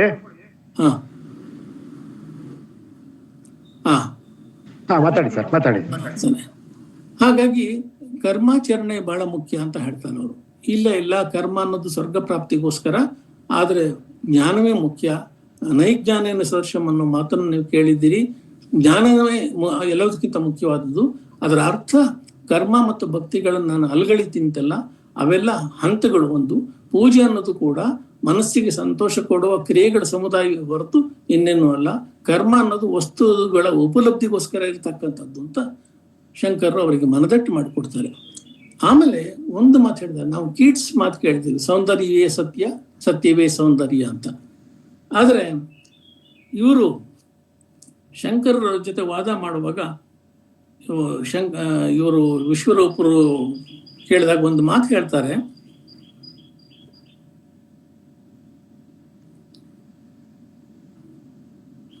ವೇದವೆಂಬುದು ಮಾಯೆಯ ಕಾರ್ಯ ಅಂತ ಹೇಳ್ಬಿಟ್ಟು ಇವರು ಎಲ್ಲ ಹೇಳ್ತಾ ಇದ್ದಾಗ ಅದು ಹೇಗೆ ಒಂದು ನಿದರ್ಶನ ಕೊಡಿ ಅಂತ ಕೇಳ್ತಾರೆ.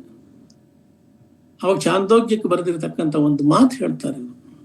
ಅದ್ರ ಜೊತೆಗೆ ಅವರು ವಿವರಣೆ ಕೊಡ್ತಾರೆ. ಇದು ಎಷ್ಟು ಸೊಗಸಾಗಿದೆ ನೋಡಿ. ಉದಯಶ್ಚ ನಾಮ ಸವಿತು ತನ್ನಿವಾಸಿನಾಂ ಪ್ರಾಣಿನಾಂ ಚಕ್ಷುರ್ಗೋಚರ ಗೋಚರತಾಪತ್ತಿ ತದತ್ಯಶ್ಚ ಅಸ್ತಮನ್ ನ ಪರಮಾರ್ಥತಃ ಉದಯಾಸ್ತಮಾನೇ ಸ್ತಃ. ಆಯಾ ಪ್ರದೇಶಗಳಲ್ಲಿ ವಾಸ ಮಾಡುವ ಪ್ರಾಣಿಗಳ ದೃಷ್ಟಿಗೆ ಗೋಚರವಾಗುವುದೇ ಸೂರ್ಯನ ಉದಯ, ಹಾಗೆ ಗೋಚರವಾಗದೇ ಇದ್ದಾಗ ಸೂರ್ಯಾಸ್ತಮಾನ. ನಿಜವಾಗಿಯೂ ಸೂರ್ಯನಿಗೆ ಉದಯ ಅಸ್ತಮಾನ ಎಂಬುದಿಲ್ಲ. ಹಾಗಿದ್ದರೂ ಲೋಕದಲ್ಲಿ ಸೂರ್ಯೋದಯ ಮತ್ತು ಸೂರ್ಯಾಸ್ತಮಾನಗಳ ಸೊಬಗನ್ನ ಎಲ್ಲರೂ ನೋಡಿ ಸಂತೋಷ ಪಡುತ್ತಾರೆ. ಸಂಪ್ರದಾಯಸ್ಥರು ಅರ್ಘ್ಯ ನೀಡುತ್ತಾರೆ, ಆನಿಕಾದಿಗಳನ್ನು ಮಾಡುತ್ತಾರೆ. ಕವಿ ಹೃದಯದವರು ಆ ಸೊಬಗನ್ನು ಬಣ್ಣಿಸುತ್ತಾರೆ. ಗಾಯಕರು ಸೂರ್ಯೋದಯವನ್ನು ಕುರಿತು ಹಾಡುತ್ತಾರೆ ಮತ್ತು ಚಿತ್ರಕಲಾವಿದರು ಅವುಗಳ ವರ್ಣಮಯ ಮನೋಹರ ಚಿತ್ರವನ್ನು ರಚಿಸುತ್ತಾರೆ. ಎಲ್ಲವೂ ಸುಂದರವೇ, ಆದರೆ ಅವೆಲ್ಲವೂ ಕೇವಲ ಲೋಕದ ವಿದ್ಯಮಾನಗಳಷ್ಟೇ. ಲೋಕ ವ್ಯವಹಾರ ದೃಷ್ಟಿಯಿಂದ ಸತ್ಯದ ಹಾಗೆ ಗೋಚರಿಸುವ ಆಭಾಸ ಮಾತ್ರ. ನಾವು ಸೂರ್ಯೋದಯ ಸೂರ್ಯಾಸ್ತದ ಬಗ್ಗೆ ನಮಗೆ ವೈಜ್ಞಾನಿಕವಾಗಿ ಈಗ ಗೊತ್ತಿದೆ, ಆದರೆ ಶಂಕರರ ಕಾಲಕ್ಕೆ ಅದು ಹೇಗೆ ಹೇಳಿದ್ರು ಅವರು? ನಾವು ನೋಡ್ತಾ ಇರತಕ್ಕಂಥ ವಿದ್ಯಮಾನ ನಡೆಯುವುದಿಲ್ಲ, ಸೂರ್ಯ ಹುಟ್ಟುವುದೂ ಇಲ್ಲ, ಮುಳುಗುವುದಿಲ್ಲ, ನಮಗೆ ಈಗ ಗೊತ್ತಿದೆ. ಆದ್ರೆ ಶಂಕರ್ ಹೆಂಗೆ ಹೇಳ್ತಾರೆ ಅದನ್ನು? ನಿಜಕ್ಕೂ ಬೆರಗು ಉಂಟಾಗುತ್ತಿದ್ದು. ಆಮೇಲೆ ಭೂಮಿಯ ನೆರಳನ್ನ ರಾತ್ರಿಯ ಕತ್ತಲೆ ಎನ್ನುತ್ತಾರೆ ಅಂತ ಅವರೇ ಒಂದು ಮಾತು ಹೇಳ್ತಾರೆ. ಆಮೇಲೆ ಒಂದು ಉದಾಹರಣೆ ಕೊಡ್ತಾರೆ ಅವರು, ಯಾವುದೇ ಉಪಾಧಿಗಳು ಇಲ್ಲದೆ ಇದ್ರೆ ನಮ್ಗೆ ಸತ್ಯ ಗೊತ್ತಾಗುತ್ತೆ ಅಂತ. ಅದು ಸತ್ಯದ ಅನುಭವ ಆಗ್ಬೇಕಾದ್ರೆ ಅದಕ್ಕೆ ಒಂದು ಪುರಾಣ ಶ್ಲೋಕ ಕೊಡ್ತಾರೆ, ಪುರಾಣದ್ದು. ವೇಣುರಂಧ್ರ ವಿಭೇದೇನ ಭೇದ ಷಡ್ಜಾತಿ ಸಂಜ್ಞಿತ ಅಭೇದ ವ್ಯಾಪಿನೋ ವಾಯುಸ್ತತ ತಸ್ಯ ಮಹಾತ್ಮನಃ. ಸರ್ವವ್ಯಾಪಿಯಾಗಿ ಭೇದವಿಲ್ಲದ ಉಪಾಧಿಯಾದ ಕೊಳಲಿನ ರಂಧ್ರಗಳ ಭೇದದಿಂದ ಷಡ್ಜಾತಿ ಸ್ವರಗಳನ್ನ ವ್ಯಕ್ತಪಡಿಸುತ್ತವೆ. ಇದು ವಿಷ್ಣು ಪುರಾಣದ್ದು, ಇಲ್ಲಿ ಬಳಸಿಕೊಳ್ಳಲಾಗಿದೆ ಅಷ್ಟೇ. ಜ್ಞಾನಕಾಂಡದ ಮಹತ್ವವನ್ನು ವಿವರಿಸಿದ ಶಂಕರರು ಖಚಿತವಾಗಿ ಹೇಳಿದ್ದು, ಅದ್ವೈತ ಎಂಬುದು ತರ್ಕವನ್ನೂ ಮೀರಿದ ಜ್ಞಾನದ ದರ್ಶನ, ಅಂತರಂಗದಲ್ಲಿ ಬೆಳಕುಕೊಂಡ ದಿವ್ಯಾನುಭವ, ಮಾತು ಮನಸ್ಸು ವಿವರಿಸಲಾಗದ ಅನುಭವವುದು ಅಂತ ಹೇಳಿ ಅವ್ರು ಹೇಳ್ತಾರೆ. ವಾಸ್ತವವಾಗಿ ಅನುಭವವನ್ನು ನಾವು ಪದಗಳಲ್ಲಿ ಹೇಳ್ತೀವಿ ಹೊರತು ಪದಗಳಲ್ಲಿ ಹಿಡಿದಿಡ್ಲಿಕ್ಕೆ ಆಗುದಿಲ್ಲ, ಅದರ ಸಾಂದ್ರತೆ ಅಷ್ಟಿರುತ್ತೆ. ಹಾಗಾಗಿ ವಿಶ್ವರೂಪರು ಕಡೆಗೆ ಅವರು ಸೋಲನ್ನು ಒಪ್ಕೊಳ್ತಾರೆ. ಆಮೇಲೆ ಅಷ್ಟೊತ್ತಿಗೆ ತೀರ್ಪುಗಾರರಾಗಿದ್ದ ಉಭಯ ಭಾರತಿಗೆ ಧರ್ಮ ಪತ್ನಿ ಆಗಿದ್ರಲ್ಲ ಅವರು ವಿಶ್ವರೂಪರಿಗೆ, ಹಾಗಾಗಿ ಒಂಥರ ಪತ್ನಿ ಕರ್ತವ್ಯ ನೆನಪಾಗಿತ್ತು. ತಕ್ಷಣ ಹೇಳ್ತಾರೆ, ನೀವು ನನ್ನನ್ನು ಸೋಲಿಸದೆ ನೀವು ಗೆದ್ದಂಗಲ್ಲ, ನಾನು ಅವರ ಅರ್ಧಾಂಗಿ ಸಹಧರ್ಮಿಣಿ ಅಂತ ಹೇಳ್ಕೊಂಡು ಆಗ ಅವ್ರನ್ನೇ ಬದಲು ಮಾಡ್ತಕ್ಕಂಥ ಒಂದು ಸನ್ನಿವೇಶ ಸೃಷ್ಟಿಯಾಗುತ್ತೆ. ಹೇಗಂತಂದ್ರೆ ಆಕೆ ಶಂಕರ್ ಒಂದೇ ಮಾತು ಹೇಳ್ತಾರೆ, ತಾಯಿ ನೀವು ಹೇಳಿದ್ದು ನಿಜ, ಧರ್ಮಸಮ್ಮತ ಕೂಡ, ಆದರೆ ವಾದ ಧರ್ಮದ ಒಂದು ಚೌಕಟ್ಟಿದೆ. ನಾವು ವಾದ ಯಾವ ವಿಷಯಕ್ಕೆ ಮಾಡ್ತಿದ್ದೀವೋ ಆ ವಿಷಯದ ಬಗ್ಗೆ ವಾದ ಮಾಡಬಹುದು. ವಿಷಯವನ್ನು ಚರ್ಚೆ ಮಾಡಲು ತಾವು ಸಿದ್ಧ, ನಾನು ಸಿದ್ಧ ಇದ್ದೀನಿ. ಉಭಯ ಭಾರತಿ ಗೃಹಸ್ಥ ಧರ್ಮದ ಕಾಮದ ಬಗ್ಗೆ ಕೇಳಬೇಕು ಅಂತ ಇರ್ತಾಳೆ. ಕೇಳಬೇಕು ಅಂತ ಇರುವಾಗ ನಿಮಗೆ ಮೂಲ ಶಂಕರ ವಿಜಯದಲ್ಲಿ ಅವರು ಪರಕಾಯ ಪ್ರವೇಶ ಮಾಡಿ ಅಮರುಕನ ಶವವನ್ನು ಹೊಕ್ಕು ರಾಣಿಯಿಂದ ಎಲ್ಲ ವಿಷಯ ತಿಳಿದುಕೊಂಡು ಬಂದು ಹೇಳುವಂತ ಒಂದು ಸನ್ನಿವೇಶ ಬರುತ್ತಲ್ಲಿ. ಎಲ್ಲ ಈಕೆಗೆ ಒಂದು ತಿಂಗಳು ಸಮಯ ಕೇಳಿ ಎಲ್ಲ ಉತ್ತರ ಕೊಡ್ತಾರೆ. ಆ ಥರದ ಕಥೆಗಳು ತುಂಬ ಬರುತ್ತದೆ. ಇಲ್ಲಿ ಬದಲಾವಣೆ ಆಗಿರ್ತಕ್ಕಂಥದ್ದು ಏನಂದರೆ, ಶಂಕರ್ ಹೇಳ್ತಾರೆ, ನೀವು ಹೇಳೋದು ಸತ್ಯ, ಆದರೆ ಈ ಸಭೆನೂ ಒಪ್ಪಬೇಕು ಯಾವುದು ವಾದದ ವಿಷಯ ಅಂತ. ಇನ್ನೊಂದು ಮಾತು ಅಂದರೆ, ಒಬ್ಬ ತಾಯಿ ತನ್ನ ಯುವಕ ಪುತ್ರನಿಗೆ ಕೇಳಬಹುದಾದ ಮಾತುಗಳು ಇರಲಿ ಅಂತ ನನ್ನ ಪ್ರಾರ್ಥನೆ ಅಂತ ಹೇಳ್ತಾರೆ. ನಡಿಗೆ ಹೋಗ್ತಾಳೆ ಒಬ್ಬ ಭಾರತಿ. ಈತ ನನ್ನ ಮಾನ ಉಳಿಸ್ತಾ ಅನ್ನೋ ಭಾವನೆ, ಮರ್ಯಾದೆ ಉಳಿಸ್ತಾ ಅನ್ನೋ ಭಾವನೆ ಆಕೆಗೆ ಬರುತ್ತೆ. ಪ್ರಶ್ನೆ ಕೇಳಿದ್ರೆ ಮರ್ಯಾದೆ ಹೋಗ್ತಾ ಇದ್ದದ್ದು ಯಾರದ್ದು? ಇವರು ಉತ್ತರ ಕೊಡ್ತಿದ್ರೆ ಬಿಟ್ಟಿದ್ದು ಅದು ಬೇರೆ ಪ್ರಶ್ನೆ. ತಾಯಿಯ ಮರ್ಯಾದೆಯನ್ನು ಕಾಪಾಡಿದ ಮಹಾನುಭಾವ ಈತ ಅಂತ ಹೇಳ್ಕೊಂಡು ಉಭಯ ಭಾರತಿಗೆ ಅನ್ಸುತ್ತೆ. ಹಾಗೆ ಉಭಯ ಭಾರತಿನೂ ಕೂಡ ನೀವು ಹೇಳ್ತಾಳೆ, ಒಂದು ಮಾತು ಹೇಳ್ತಾಳೆ, ನನ್ನ ಪತಿ ಹೇಗೆ ಸನ್ಯಾಸಿ ಆಗ್ತಾರೋ ಹಾಗೆ ನಾನು ಸನ್ಯಾಸಿ ಆಗ್ಲಿಕ್ಕೆ ಅವಕಾಶ ಇದೆಯಲ್ಲೋ ಗೊತ್ತಿಲ್ಲ, ಆದ್ರೆ ನಾನು ಕೂಡ ನಿಮ್ಮ ಜೊತೆ ಬರ್ತೀನಿ ಅಂತ ಹೇಳ್ಕೊಂಡು ಹೇಳ್ತಾಳೆ. ಎಂಥ ಆಗಿನ ಸಮಾಜದಲ್ಲಿ ಎಂಥ ಕ್ರಾಂತಿಕಾರಕವಾದದ್ದು ಇದು. ಒಬ್ಬ ಸ್ತ್ರೀ ಸನ್ಯಾಸಿನಿ ಅಂತ ಬದುಕುವಂಥದ್ದು, ಅದು ಈ ಪುರುಷರ ಗುಂಪಿನಲ್ಲಿ. ಆಕೆ ಶೃಂಗೇರಿಗೆ ಬಂದು ನೆಲೆಸ್ತಾಳೆ. ಸುರೇಶ್ವರಾಚಾರ್ಯರ ಜೊತೆನಲ್ಲೇ ಇದ್ರು ಕೂಡ ಅವ್ರ ಸನ್ಯಾಸದ ಧರ್ಮ ಅವ್ರದ್ದೇ ಬೇರೆ. ರಾಮಕೃಷ್ಣ ಪರಮಹಂಸರು ಶಾರದಾ ಮಾತೆ ಇದ್ರಲ್ಲ, ಆ ಥರ ಇರ್ತಾರೆ ಅಂತ ನಾವು ಭಾವಿಸ್ಬೋದು ಅಂತ ಕಾಣಿಸುತ್ತೆ. ಇನ್ನು ಮುಂದಿನ ಪಾತ್ರ ಗೊತ್ತಾಗ್ತಾ ಇದೆ, ಇರಲಿ, ಭೈರವ ಅಂತ. ಭೈರವನು ಅಷ್ಟೇನೆ. ಪದ್ಮಪಾದಾಚಾರ್ಯರು ಅವ್ರ ಮೇಲೆ ನರಸಿಂಹನ ಅವತಾರ ಆಗಿ ಅವನ ಕೊರಳಕ್ಕೆ ಕತ್ತರಿಸ್ತಾರೆ ಅಂತ ಹೇಳಿ ಬರುತ್ತೆ. ಅದು ಮನಸ್ಸಿಗೆ ಯಾಕೋ ಹಿಂಸೆ ಆಗೋದು, ಒಪ್ಲಿಕ್ಕಾಗಲ್ಲ. ಒಬ್ಬ ಶಾಸ್ತ್ರವೇತ್ತ, ವೇದ ಧರ್ಮದ ಪಾಲಕ, ಶಂಕರರ ಶಿಷ್ಯ ಈ ಕೆಲಸ ಮಾಡ್ಲಿಕ್ಕೆ ಸಾಧ್ಯವ ಅಂತ ಹೇಳ್ಕೊಂಡು. ಹಾಗಾಗಿ ಶಂಕರರೇ ಬದಲಾವಣೆ ಈ ತರ ಇದೆ. ಅವ್ರು ಹೇಳ್ತಾರೆ, ನಿನ್ನ ತಾಯಿ ತನ್ನ ಒಬ್ಬ ಮಗ ಇನ್ನೊಬ್ಬ ಮಗನ ತಲೆಯನ್ನ ಕರಡುತ್ತಂದ್ರೆ ಒಪ್ತಾಳ ಅಂತ ಕೇಳ್ತಾರೆ. ವತ್ಸ ಅಂತ ಕರೀತಾರೆ ಮಗು ಅಂತ ಹೇಳಿ. ಹಾಗಾಗಿ ಭೈರವ ಬದಲಾಗ್ಬಿಟ್ಟು ಅವನು ಮುಂದೆ ಅವನ ವೇಷ, ಭಾಷೆ ಎಲ್ಲ ಬದಲಾಗುತ್ತೆ. ಅವನ ಕಡೆಗೆ ಅಹೋಬಲದ ನರಸಿಂಹದೇವರ ಸನ್ನಿಧಿಗೆ ಹೋಗ್ತಾನೆ, ಪ್ರಾರ್ಥನೆ ಮಾಡ್ತಾನೆ. ಯಾಕೆ ಅಂದರೆ, ನರಸಿಂಹ ಎಂದರೆ ಮನುಷ್ಯನಲ್ಲಿ ಮೃಗತ್ವವನ್ನ ತೆಗೆಯಬಲ್ಲ ದೇವರು ಆತ, ಉಗ್ರ ಮತ್ತು ಪ್ರಸನ್ನ ಭಾವಗಳ ಮಿಶ್ರಣ. ಹಾಗಾಗಿ ಆ ಬದಲಾವಣೆ, ಭೈರವ ಸಾಯುವುದಿಲ್ಲ ಈ ಭಾವಶಂಕರದಲ್ಲಿ, ಮುಂದೆ ಹೋಗ್ತಾನೆ. ಹಾಗೆ ಜಿನಸೇನಾಚಾರ್ಯರು ಅಂತ ಹೇಳಿ ಬರ್ತಾರೆ. ಅವರಿದ್ರು ಅಷ್ಟೇನೆ, ಇನ್ನು ಜೈನ ಗುರುಗಳು ಹೇಳಿರ್ತಕ್ಕಂಥ ಮಾತಿನಿಂದನೇ ಅವ್ರನ್ನ ಕಟ್ಟಿ ಹಾಕ್ತಾರೆ. ಒಂದು ಮಾತು ಹೇಳ್ತಾರೆ, ನೋಡಿ, ನೀವು ಜೈನರು ಅಹಿಂಸೆ ಪ್ರತಿಪಾದಿಸ್ತೀರಿ, ನಾನು ಒಪ್ತೀನಿ. ಆದರೆ ದಿಗಂಬರರಾಗಬೇಕಾದದ್ದು ದೇಹ ಅಲ್ಲ, ಮನಸ್ಸು. ಯಾಕೆಂದ್ರೆ ಮನಸ್ಸಿನಲ್ಲಿ ಸುಮಾರು 6 ಪದರಗಳ ಆವರಣ ಇದೆ. ಹಾಗಾಗಿ ಆ 6 ಪದಗಳು ತೆಗೆಯೋದು, ದಿಗಂಬರ ಆಗ್ಬೇಕಾದದ್ದು ಮನಸ್ಸು ಅಂತ ಒಂದು ಮಾತು ಅವ್ರು ಹೇಳ್ತಾರೆ. ಆಮೇಲೆ ಬೌದ್ಧರ ಬಗ್ಗೆನೂ ಹೇಳ್ತಾರೆ. ಹೀಗೆ ನೋಡಿ, ನನ್ನನ್ನು ಪ್ರಚನ್ನ ಬೌದ್ಧ ಅಂತ ಕರೀತಾರೆ. ನಿಮ್ಮ ಪ್ರಕಾರ ಆತ್ಮ ಇಲ್ಲ, ನಮ್ಮ ಪ್ರಕಾರ ಆತ್ಮ ಇದೆ. ಉಳಿದಂತೆ ಸಿದ್ಧಾಂತಗಳಲ್ಲಿ ಸಾಮ್ಯ ಇದೆ. ಬುದ್ಧನ ನಾವು ಅವತಾರ ಅಂತ ಪರಿಗಣಿಸ್ತೀವಿ. ಜೈನರಿಗೆ ಹೇಗೆ ಓಂಕಾರವು, ಹಾಗೆ ನೀವು ಓಂಕಾರವನ್ನ ಹೇಳ್ತೀರಿ. ಅದು ಪ್ರಣವ ಮಂತ್ರ. ನಮಗೂ ಕೂಡ ಕಾವ್ಯ ಅನ್ನುವಂಥದ್ದು 3 ಮತಗಳಲ್ಲಿ ಉಂಟು. ಹಾಗಾಗಿ ಕಡೆಗೆ ಇವರ ಮಾತಿನಿಂದ ಎಂಥ ಬದಲಾವಣೆ ಆಗತ್ತೆ ಅಂತಂದ್ರೆ, ನೈತಿಕ ಮೌಲ್ಯದಿಂದ ಮುಂದಕ್ಕೆ ಹೋಗಿ, ಬುದ್ಧ ಹೇಳಿದ ನೈತಿಕ ಮೌಲ್ಯಗಳನ್ನ ಮಾತ್ರ, ಅಲ್ಲಿಂದ ಮುಂದೆ ಹೋಗ್ಬೇಕು. ನಿಮ್ಮ ಶೂನ್ಯ ಬೇರೆ, ನನ್ನ ಶೂನ್ಯ ಬೇರೆ. ಖಾಲಿತನ ಶೂನ್ಯ ಅಲ್ಲ, ಇದು ಪರಿಪೂರ್ಣವಾದದ್ದು. ಪ್ರೆಗ್ನೆಂಟ್ ಝೀರೋ ಅಂತ ಹೇಳ್ತಾರೆ, ಆ ಥರದ ಶೂನ್ಯ ಇದು ಅಂತ ಹೇಳ್ಕೊಂಡು ಅವರು ಆತನ್ನ ಕಟ್ಟಿ ಹಾಕ್ತಾರೆ, ಧರ್ಮಕೀರ್ತಿ ಅಂತ ಹೇಳಿ. ಹಾಗಾಗಿ ಅಲ್ಲಿಂದ ಮುಂದಕ್ಕೆ ಹೊರಡ್ತಾರೆ ಅಂತ ಇಟ್ಕೊಳ್ಳೋಣ. ನಾನು ಸ್ವಲ್ಪ ಅವಸರ ಮಾಡ್ತಾ ಇದ್ದೀನಿ, ಸೋಮವಾರ ಇದಾಗಿದೆ. ಹಸ್ತಾಮಲಕರು ಬರ್ತಾರೆ. ಹಸ್ತಾಮಲಕರು ಅಂತಂದ್ರೆ ಅವರು ಶ್ರೀಬಲಿ ಗ್ರಾಮದಲ್ಲಿ ಇರ್ತಕ್ಕಂಥವ್ರು. ಹುಟ್ಟಿನಿಂದ ಅವರು ಚೆನ್ನಾಗಿ ಇದ್ರು ಕೂಡ ಮಾತಾಡ್ತಿರ್ಲಿಲ್ಲ, ಯಾವಾಗಲೂ ಮಾತಾಡ್ತಿರ್ಲಿಲ್ಲ. ಶಂಕರನ ಭೇಟಿ ಆದಾಗ ಅವರಲ್ಲಿ ಒಂಥರ ರೋಮಾಂಚನ ಆಗುತ್ತೆ. ಅವರು ಹೇಳ್ತಾರೆ, ಹೀಗೆ ಮಾತಾಡ್ಲಿಕ್ಕೆ ಶುರು ಮಾಡ್ತಾರೆ. ಮೌನ ಮಾತುಗಳ ಮಹತ್ವವನ್ನ ಅರಿತವರು ಅವರು. ಆಮೇಲೆ ಶಂಕರ ಶಿಷ್ಯರಾಗಬೇಕು ಅಂತ ಆದಾಗ ಶಂಕರರು ಹೇಳ್ತಾರೆ, ನಿಮ್ಮ ತಾಯಿನ ಕರಿ ಅಂತ ಹೇಳ್ತಾರೆ.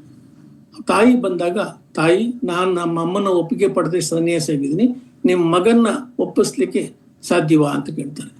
ಆಕೆ ಅವನು ಇವತ್ತಿಂದ ನಿಮ್ಮ ದೀಕ್ಷಾಸುತ ಅಂತ ಹೇಳಿದಾಗ ಮಗನಿಗೆ ಆಶ್ಚರ್ಯ ಆಗುತ್ತೆ. ಇಂಥ ತಾಯಿಗೆ ನಾನು ಇಷ್ಟು ದಿವಸ ಬೇಸರ ಮಾಡಿದ್ನಲ್ಲ ಅಂತ ಹೋಗಿ ನಮಸ್ತಾನೆ, ಕುಸಿದ್ ಬಿದ್ದು ನಮಸ್ಕಾರ ಮಾಡ್ತಾನೆ. ಅವನ ಕಣ್ಣಿನ ಹನಿ ಜೊತೆ ಆಕೆ ಕಣ್ಣಿನ ಹನಿಯನ್ನು ಬೆರೆಯುತ್ತೆ. ಹಾಗಾಗಿ ಹಸ್ತಾಮಲಕರಾಗಿ ಅವರು ಮುಂದೆ ಇದಕ್ಕೆ ಒಂದು ಪೀಠಾಧಿಪತಿ ಆಗ್ತಾರೆ. ಇನ್ನೊಬ್ಬ ಪದ್ಮಪಾದ ಅಂತ. ಇದರಲ್ಲಿ ಒಂದು ಅಂಶ ಹೇಳ್ಬೇಕಾದ್ದು ನಾನು, ಕಾಶಿನಲ್ಲಿ ಮಣಿಕರ್ಣಿಕಾ ಘಾಟ್ನಲ್ಲಿ ಚಂಡಾಲ್ ರೂಪಿ ಶಿವ ಬರ್ತಾ ಇದ್ದಾಗ 4 ನಾಯಿಗಳ ಜೊತೆ ಬರ್ತಿದ್ದಾಗ ದೂರ ಹೋಗುವಂತ ಶಂಕರ್ ಹೇಳ್ತಾರಂತೆ, ಮೂಲ ಶಂಕರ ವಿಜಯದಲ್ಲಿದೆ. ಆದರೆ ಶಂಕರೇ ಒಂದು ಬೆಳಕಾದ್ರಿಂದ ಶಂಕರ ಶಿಷ್ಯ ಒಬ್ಬ ಹೇಳಿದ ಅಂತ ಹೇಳ್ಕೊಂಡು ನಾನು ಮಾಡ್ಕೊಂಡಿದ್ದೀನಿ. ಆಗ ಆತ ಕೇಳ್ತಾನೆ, ದೂರ ಹೋಗ್ಬೇಕಾದ ದೇಹವೋ ಆತ್ಮವೋ ಅಂತ ಹೇಳ್ಕೊಂಡು. ಆತ ಕಕ್ಕಾಬಿಕ್ಕಿಯಾಗಿ ಶಿಷ್ಯ ಶಂಕರ ತನ್ನ ನೋಡಿದಾಗ ಒಂದೇ ಮಾತು ಹೇಳ್ತಾ ಇರೋದು, ಚಾಣಕ್ಯನ ಮಾತು, ರಾಜ ರಾಷ್ಟ್ರಕೃತಂ ಪಾಪಂ ರಾಜಪಾಪಂ ಪುರೋಹಿತ ಭರ್ತ ಭಾರ್ಯಾಕೃತ ಪಾಪಂ ಶಿಷ್ಯ ಪಾಪಂ ಗುರುರ್ ಭಜೇತ್ ಅಂತ. ಶಿಷ್ಯನ ನಾಚಿಕೆ ಆಗ್ಬಿಡ್ತದೆ, ಅಲ್ಲ ತೆಗೆಸ್ಕೊಂಡು ನಿಂತು ಬಿಡ್ತಾನೆ, ಇವ ನನ್ನ ಪಾಪವನ್ನು ಇವ್ರು ಹೊತ್ಕೊಳ್ತಿದಾರಲ್ಲ ಅಂತ ಹೇಳ್ಕೊಂಡು. ಹಾಗಾಗಿ ಆತ ಮುಂದೆ ಪೀಠಾಧಿಪತಿ ಆಗ್ತಾನೆ. ಮುಂದೆ ತೋಟಕಾಚಾರ್ಯ ಇರುವಂಥ ಕಡೆ ಪಾತ್ರ ಇದು 15 ಅವರು ಶೃಂಗೇರಿಯವರು. ಮೂಲತಃ ಅವರು ಹೆಚ್ಚು ಓದ್ಕೊಂಡಿರ್ಲಿಲ್ಲ ಅಂತ ಕಾಣ್ತದೆ, ಸಂಸ್ಕೃತ ಬರ್ತಿದ್ರು ಕೂಡ. ಅವನು ಉಳಿದ ಶಿಷ್ಯರು ಸ್ವಲ್ಪ ದಡ್ಡ ಅನ್ನೋ ಥರದಲ್ಲಿ ನೋಡ್ತಿದ್ದಾಗ ಶಂಕರ್ ಎಲ್ರಿಗೂ ಇವರಿಗೆಲ್ಲ ಬುದ್ಧಿ ಕಲಿಸ್ಬೇಕು ಅಂತ ಹೇಳಿ ಒಂದ್ ದಿವಸ ಕರೆದು ಬಾತ್ ಅಂತ ಹೇಳ್ಬಿಟ್ಟು ಅದನ್ನು ಕರೆದು ಬಿಟ್ಟು, ನರಸಿಂಹಗಿರಿ ಅಂತ ಆತನ ಹೆಸರು, ಗಿರಿ ಬಾಯಿಲಿ ಅಂತ ಹೇಳಿ ಕರೆದು ಬಿಟ್ಟು ಆತನ ಭ್ರೂ ಮಧ್ಯೆ ಬೆರಳನ್ನು ಇಡ್ತಾರೆ. ರಾಮಕೃಷ್ಣ ಪರಮಹಂಸರು ವಿವೇಕಾನಂದರಿಗೆ ಇಟ್ರು ಅಂತ ಹೇಳ್ತಾರಲ್ಲ ಆ ಥರ. ಆತ ತೋಟಕ ವೃತ್ತದಲ್ಲಿ ಅದು ಗೊತ್ತಿಲ್ಲ, ತೋಟಕ ವೃತ್ತ ಅಂತಲೂ ಆತನಿಗೆ ಗೊತ್ತಿಲ್ಲ, ಆಶು ಕವಿತೆಗಳನ್ನು ರಚಿಸಿ ಹೇಳ್ತಾನೆ. ಆತ ಒಂದೇ ಮಾತು ಹೇಳೋದೇನೆಂದ್ರೆ, ಎಲ್ಲ ಇದ್ದು ಕೂಡ ಗುರುವಿನಲ್ಲಿ ನನ್ನ ಮನಸ್ಸು ಮಗ್ನವಾಗದಿದ್ದರೆ ಬದುಕಿದ್ದು ಫಲವೇನು, ತತಕ್ಕಿಂ ತತಕ್ಕಿಂ ತತಕ್ಕಿಂ ಅಂತ ಹೇಳ್ತಾನೆ. ಹೀಗೆ ಮುಂದುವರಿತಾ ಹೋಗುತ್ತೆ. ಅನೇಕ ಶಂಕರ ವಿಜಯಗಳಿದ್ದಾವೆ. ನಾನು ಎಲ್ಲವುದನ್ನು ನೋಡ್ಲಿಕ್ಕಾಗಿಲ್ಲ, ಕೆಲವುದನ್ನು ಗಮನಿಸಿದ್ದೀನಿ. ಇದು ಪೂರ್ತಿ ಕಾಲ್ಪನಿಕವಾದಂಥ ಒಂದು ಭಾವಶಂಕರ ಕಾದಂಬರಿ. ಇದು ಒಂದು ಮಾತು ನಾನು ಕಡೆಯಲ್ಲಿ ಹೇಳಲಿಕ್ಕೆ ಇಷ್ಟಪಡ್ತೀನಿ. ನನಗೆ ತುಂಬ ಇಷ್ಟವಾದ ಒಂದು ಕಗ್ಗ ಇದು. ಯಾರ ಹೇಳಲಿ 100 ಬದುಕು ನಿನ್ನದ ಗೆಳೆಯ, ನಿನ್ನ ಅನುಭವದಂತೆ ನೀ ಸಿದ್ಧ ಬುದ್ಧ, ಬೋಧಿಯಡೆ ಕುಳಿತರೆ ನೀ ಬುದ್ಧನಾಗುವಯ್ಯ, ಮತಿಯಂತೆ ನೀ ಯತಿಯೋ ಮುದ್ದು ರಾಮ ಅಂತ. ನಾವೆಲ್ಲ ಮತಿಯಂತೆ ಯತಿಗಳಾಗಿದ್ದೀವಿ ಅಷ್ಟೇ ಹೊರತು ನಮ್ಮ ಮಿತಿ ಉಂಟು. ಆ ಮಿತಿಯಲ್ಲೇ ನಾವು ಬದುಕನ್ನು ಸಾಗಿಸ್ತಾ ಇದ್ದೇವೆ. ಇಷ್ಟು ಹೇಳಿ ಸಮಯ ಮೀರಿತು ಅಂತ ಕಾಣಿಸುತ್ತೆ. ದಯವಿಟ್ಟು ಏನಾದ್ರು ಪ್ರಶ್ನೆಗಳಿದ್ರೆ ಕೇಳಬಹುದು. ನಮಸ್ಕಾರ. ಇದುವರೆಗೂ ತಮ್ಮ ವಿದ್ವತ್ಪೂರ್ಣ ವಿಚಾರಧಾರೆಯಿಂದ ಭಾವಶಂಕರ ಶ್ರೀ ಶಂಕರ ಭಗವತ್ಪಾದರ ಜೀವನ ಚಿತ್ರವನ್ನು, ಪವಾಡವನ್ನು ಹಾಗೂ ಭಾವಶಂಕರದಲ್ಲಿ ಬರುವ ವ್ಯಕ್ತಿ ಪಾತ್ರವನ್ನು ಕಣ್ಣಿಗೆ ಕಟ್ಟುವಂತೆ ಸ್ಥೂಲ ಪರಿಚಯ ಮಾಡಿಕೊಟ್ಟಂತಹ ಶ್ರೀ ಎಚ್.ಎಂ. ನಾಗರಾಜರವರಿಗೆ ಅಖಿಲ ಭಾರತೀಯ ಸಾಹಿತ್ಯ ಪರಿಷತ್ ಪರವಾಗಿ ಹೃತ್ಪೂರ್ವಕವಾದ ಧನ್ಯವಾದಗಳು. ಮುಂದಿನ ಕಾರ್ಯಕ್ರಮ ಧನ್ಯವಾದ ಸಮರ್ಪಣೆ ಶ್ರೀ ಎಸ್ ಸುಬ್ರಹ್ಮಣ್ಯರವರು, ಅಧ್ಯಕ್ಷರು, ಮೈಸೂರು ಜಿಲ್ಲಾ ಸಮಿತಿ ಅವರಿಂದ. ಎಲ್ಲರಿಗೂ ನಮಸ್ಕಾರ. ಅಖಿಲ ಭಾರತೀಯ ಸಾಹಿತ್ಯ ಪರಿಷತ್ ಜಿಲ್ಲಾ ಸಮಿತಿಯ ದೂರಕರೆ ಗೂಗಲ್ ಮೀಟ್ ಉಪನ್ಯಾಸ ಮಾಲಿಕೆಯ 230ನೇ ಕಾರ್ಯಕ್ರಮ ಬಹಳ ಯಶಸ್ವಿಯಾಗಿ ಸಂಪನ್ನಗೊಂಡಿದೆ. ವಿದ್ವಾಂಸರಾದ ಶ್ರೀಯುತ ಎಚ್.ಎಂ. ನಾಗರಾಜರಾವ್ ಅವರು ಅಮೋಘವಾದ ಒಂದು ಉಪನ್ಯಾಸವನ್ನ ನೀಡಿದ್ದಾರೆ. ಭಾವಶಂಕರ ಇದು ಅವರು ರಚಿಸಿರುವ ಅಥವಾ ಅವರಿಗೆ ಪ್ರೇರಣೆ ನೀಡಿ ಭಗವತ್ ಪ್ರೇರಣೆಯಾಗಿ ರಚಿಸಲ್ಪಟ್ಟಿರುವಂತಹ ಕೃತಿಯ ಹೆಸರು. ಶಂಕರ ಭಗವತ್ಪಾದರ ಜೀವನ ಚಿತ್ರವನ್ನ ಅವರೇ ತಿಳಿಸಿದ ರೀತಿ ಒಂದು ಅಂತರ ಸಂವಾದ, ಇದೊಂದು ಹೊಸ ಬರವಣಿಗೆಯ ತಂತ್ರವನ್ನ ನಾನು ಬಳಸೋದಕ್ಕೆ ಪ್ರೇರಣೆ ಆಯಿತು ಅಂತ ಅವರೇ ತಿಳಿಸಿದ್ದಾರೆ. ಆ ಕೃತಿಯನ್ನ ಕುರಿತಾಗಿಯೂ ಸಹ ಈಗಾಗಲೇ ಈ ಕಾರ್ಯಕ್ರಮದಲ್ಲಿ ಭಾಗವಹಿಸಿರುವಂತವರು ಮಾತಾಡಿದ್ದಾರೆ. ಶ್ರೀಯುತ ಎಚ್.ಎಂ. ನಾಗರಾಜರಾವ್ ಅವರಿಗೆ ಅನಂತ ಧನ್ಯವಾದಗಳು. ಹಾಗೆಯೇ ಇವತ್ತಿನ ಕಾರ್ಯಕ್ರಮಕ್ಕೆ ಪ್ರಸ್ತುತಿ ಸಹಕಾರ ನೀಡುತ್ತಿದ್ದರು ಶ್ರೀರಾಂಪುರ ಸಾಹಿತ್ಯ ಕೂಟದ ಸದಸ್ಯರು, ನಿರೂಪಣೆ ಮಾಡ್ತಿರುವಂತಹ ಶ್ರೀಮತಿ ಶಶಿಕಲಾ ಪ್ರಸಾದ್ ಅವರಿಗೆ, ಪ್ರಾರ್ಥನೆಯನ್ನ ನಡೆಸಿಕೊಟ್ಟಂತಹ ಶ್ರೀಮತಿ ಚೈತ್ರ ಮಹೇಶ್ ಅವರಿಗೆ, ಅತಿಥಿಗಳ ಪರಿಚಯವನ್ನ ಬಹಳ ಚೆನ್ನಾಗಿ ಮಾಡಿಕೊಟ್ಟಂತ ಹಾಗೇನೆ ಇವತ್ತಿನ ಕಾರ್ಯಕ್ರಮಕ್ಕೆ ಮುಖ್ಯವಾಗಿ ಎಲ್ಲ ರೀತಿಯ ಸಹಕಾರ ನೀಡಿದಂತಹ ಶ್ರೀಯುತ ವಿಶ್ವನಾಥ ಭಂಡಾರಿಯವರು, ಸಹ ಸಂಚಾಲಕರು, ಶ್ರೀರಾಂಪುರ ಸಾಹಿತ್ಯ ಕೂಟ ಇವರಿಗೆ, ಹಾಗೇನೆ ತಾಂತ್ರಿಕ ಸಹಕಾರ ಹಾಗೂ ನಿರ್ಮಾಣ ಸಹಕಾರ ನೀಡ್ತಿರುವಂತಹ ಶ್ರೀಮತಿ MN ಜಯಂತಿಯವರಿಗೆ ನಾನು ಈ ಮೂಲಕ ಧನ್ಯವಾದಗಳನ್ನ ಹೇಳ್ತಾ ಇದ್ದೀನಿ. ಇವತ್ತಿನ ಕಾರ್ಯಕ್ರಮದಲ್ಲಿ ಸ್ವಲ್ಪ ದೀರ್ಘವಾಗಿ ಆಯ್ತು, ಆದರೆ ಹೆಚ್ಚಿನ ಸಂಖ್ಯೆಯಲ್ಲಿ ನಮ್ಮ ಎಲ್ಲ ಸಾಹಿತ್ಯ ಮಿತ್ರರು ಭಾಗವಹಿಸಿದ್ರು. ಇದೇ ರೀತಿ ಮುಂದಿನ ಕಾರ್ಯಕ್ರಮಗಳಿಗೂ ಸಹ ನಿಮ್ಮ ಒಂದು ಭಾಗವಹಿಸುವಿಕೆ ಮೂಲಕ ಬೆಂಬಲ ಇರಲಿ ಅಂತ ನಾನು ಆಶಿಸ್ತಾ ಕಾರ್ಯಕ್ರಮದಲ್ಲಿ ಪಾಲ್ಗೊಂಡ ಪ್ರತಿಯೊಬ್ಬರಿಗೂ ಧನ್ಯವಾದಗಳನ್ನ ಹೇಳ್ತಾ ಇದ್ದೀನಿ. ಈಗ ಶಾಂತಿ ಮಂತ್ರದೊಂದಿಗೆ ಇವತ್ತಿನ ಕಾರ್ಯಕ್ರಮ ಸಂಪನ್ನಗೊಳ್ಳುತ್ತೆ. ಮತ್ತೊಮ್ಮೆ ಎಲ್ಲರಿಗೂ ಧನ್ಯವಾದಗಳು. ಈಗ ಶಾಂತಿ ಮಂತ್ರ ಶ್ರೀಮತಿ ಚೈತ್ರಾ ಮಹೇಶ್ ರವರಿಂದ. ಸರ್ವೇ ಭವಂತು ಸುಖಿನಃ, ಸರ್ವೇ ಸಂತು ನಿರಾಮಯಾಃ, ಸರ್ವೇ ಭದ್ರಾಣಿ ಪಶ್ಯಂತು, ಮಾ ಕಶ್ಚಿತ್ ದುಃಖ ಭಾಗ್ ಭವೇತ್. ಓಂ ಶಾಂತಿ ಶಾಂತಿ ಶಾಂತಿ. ಧನ್ಯವಾದಗಳು.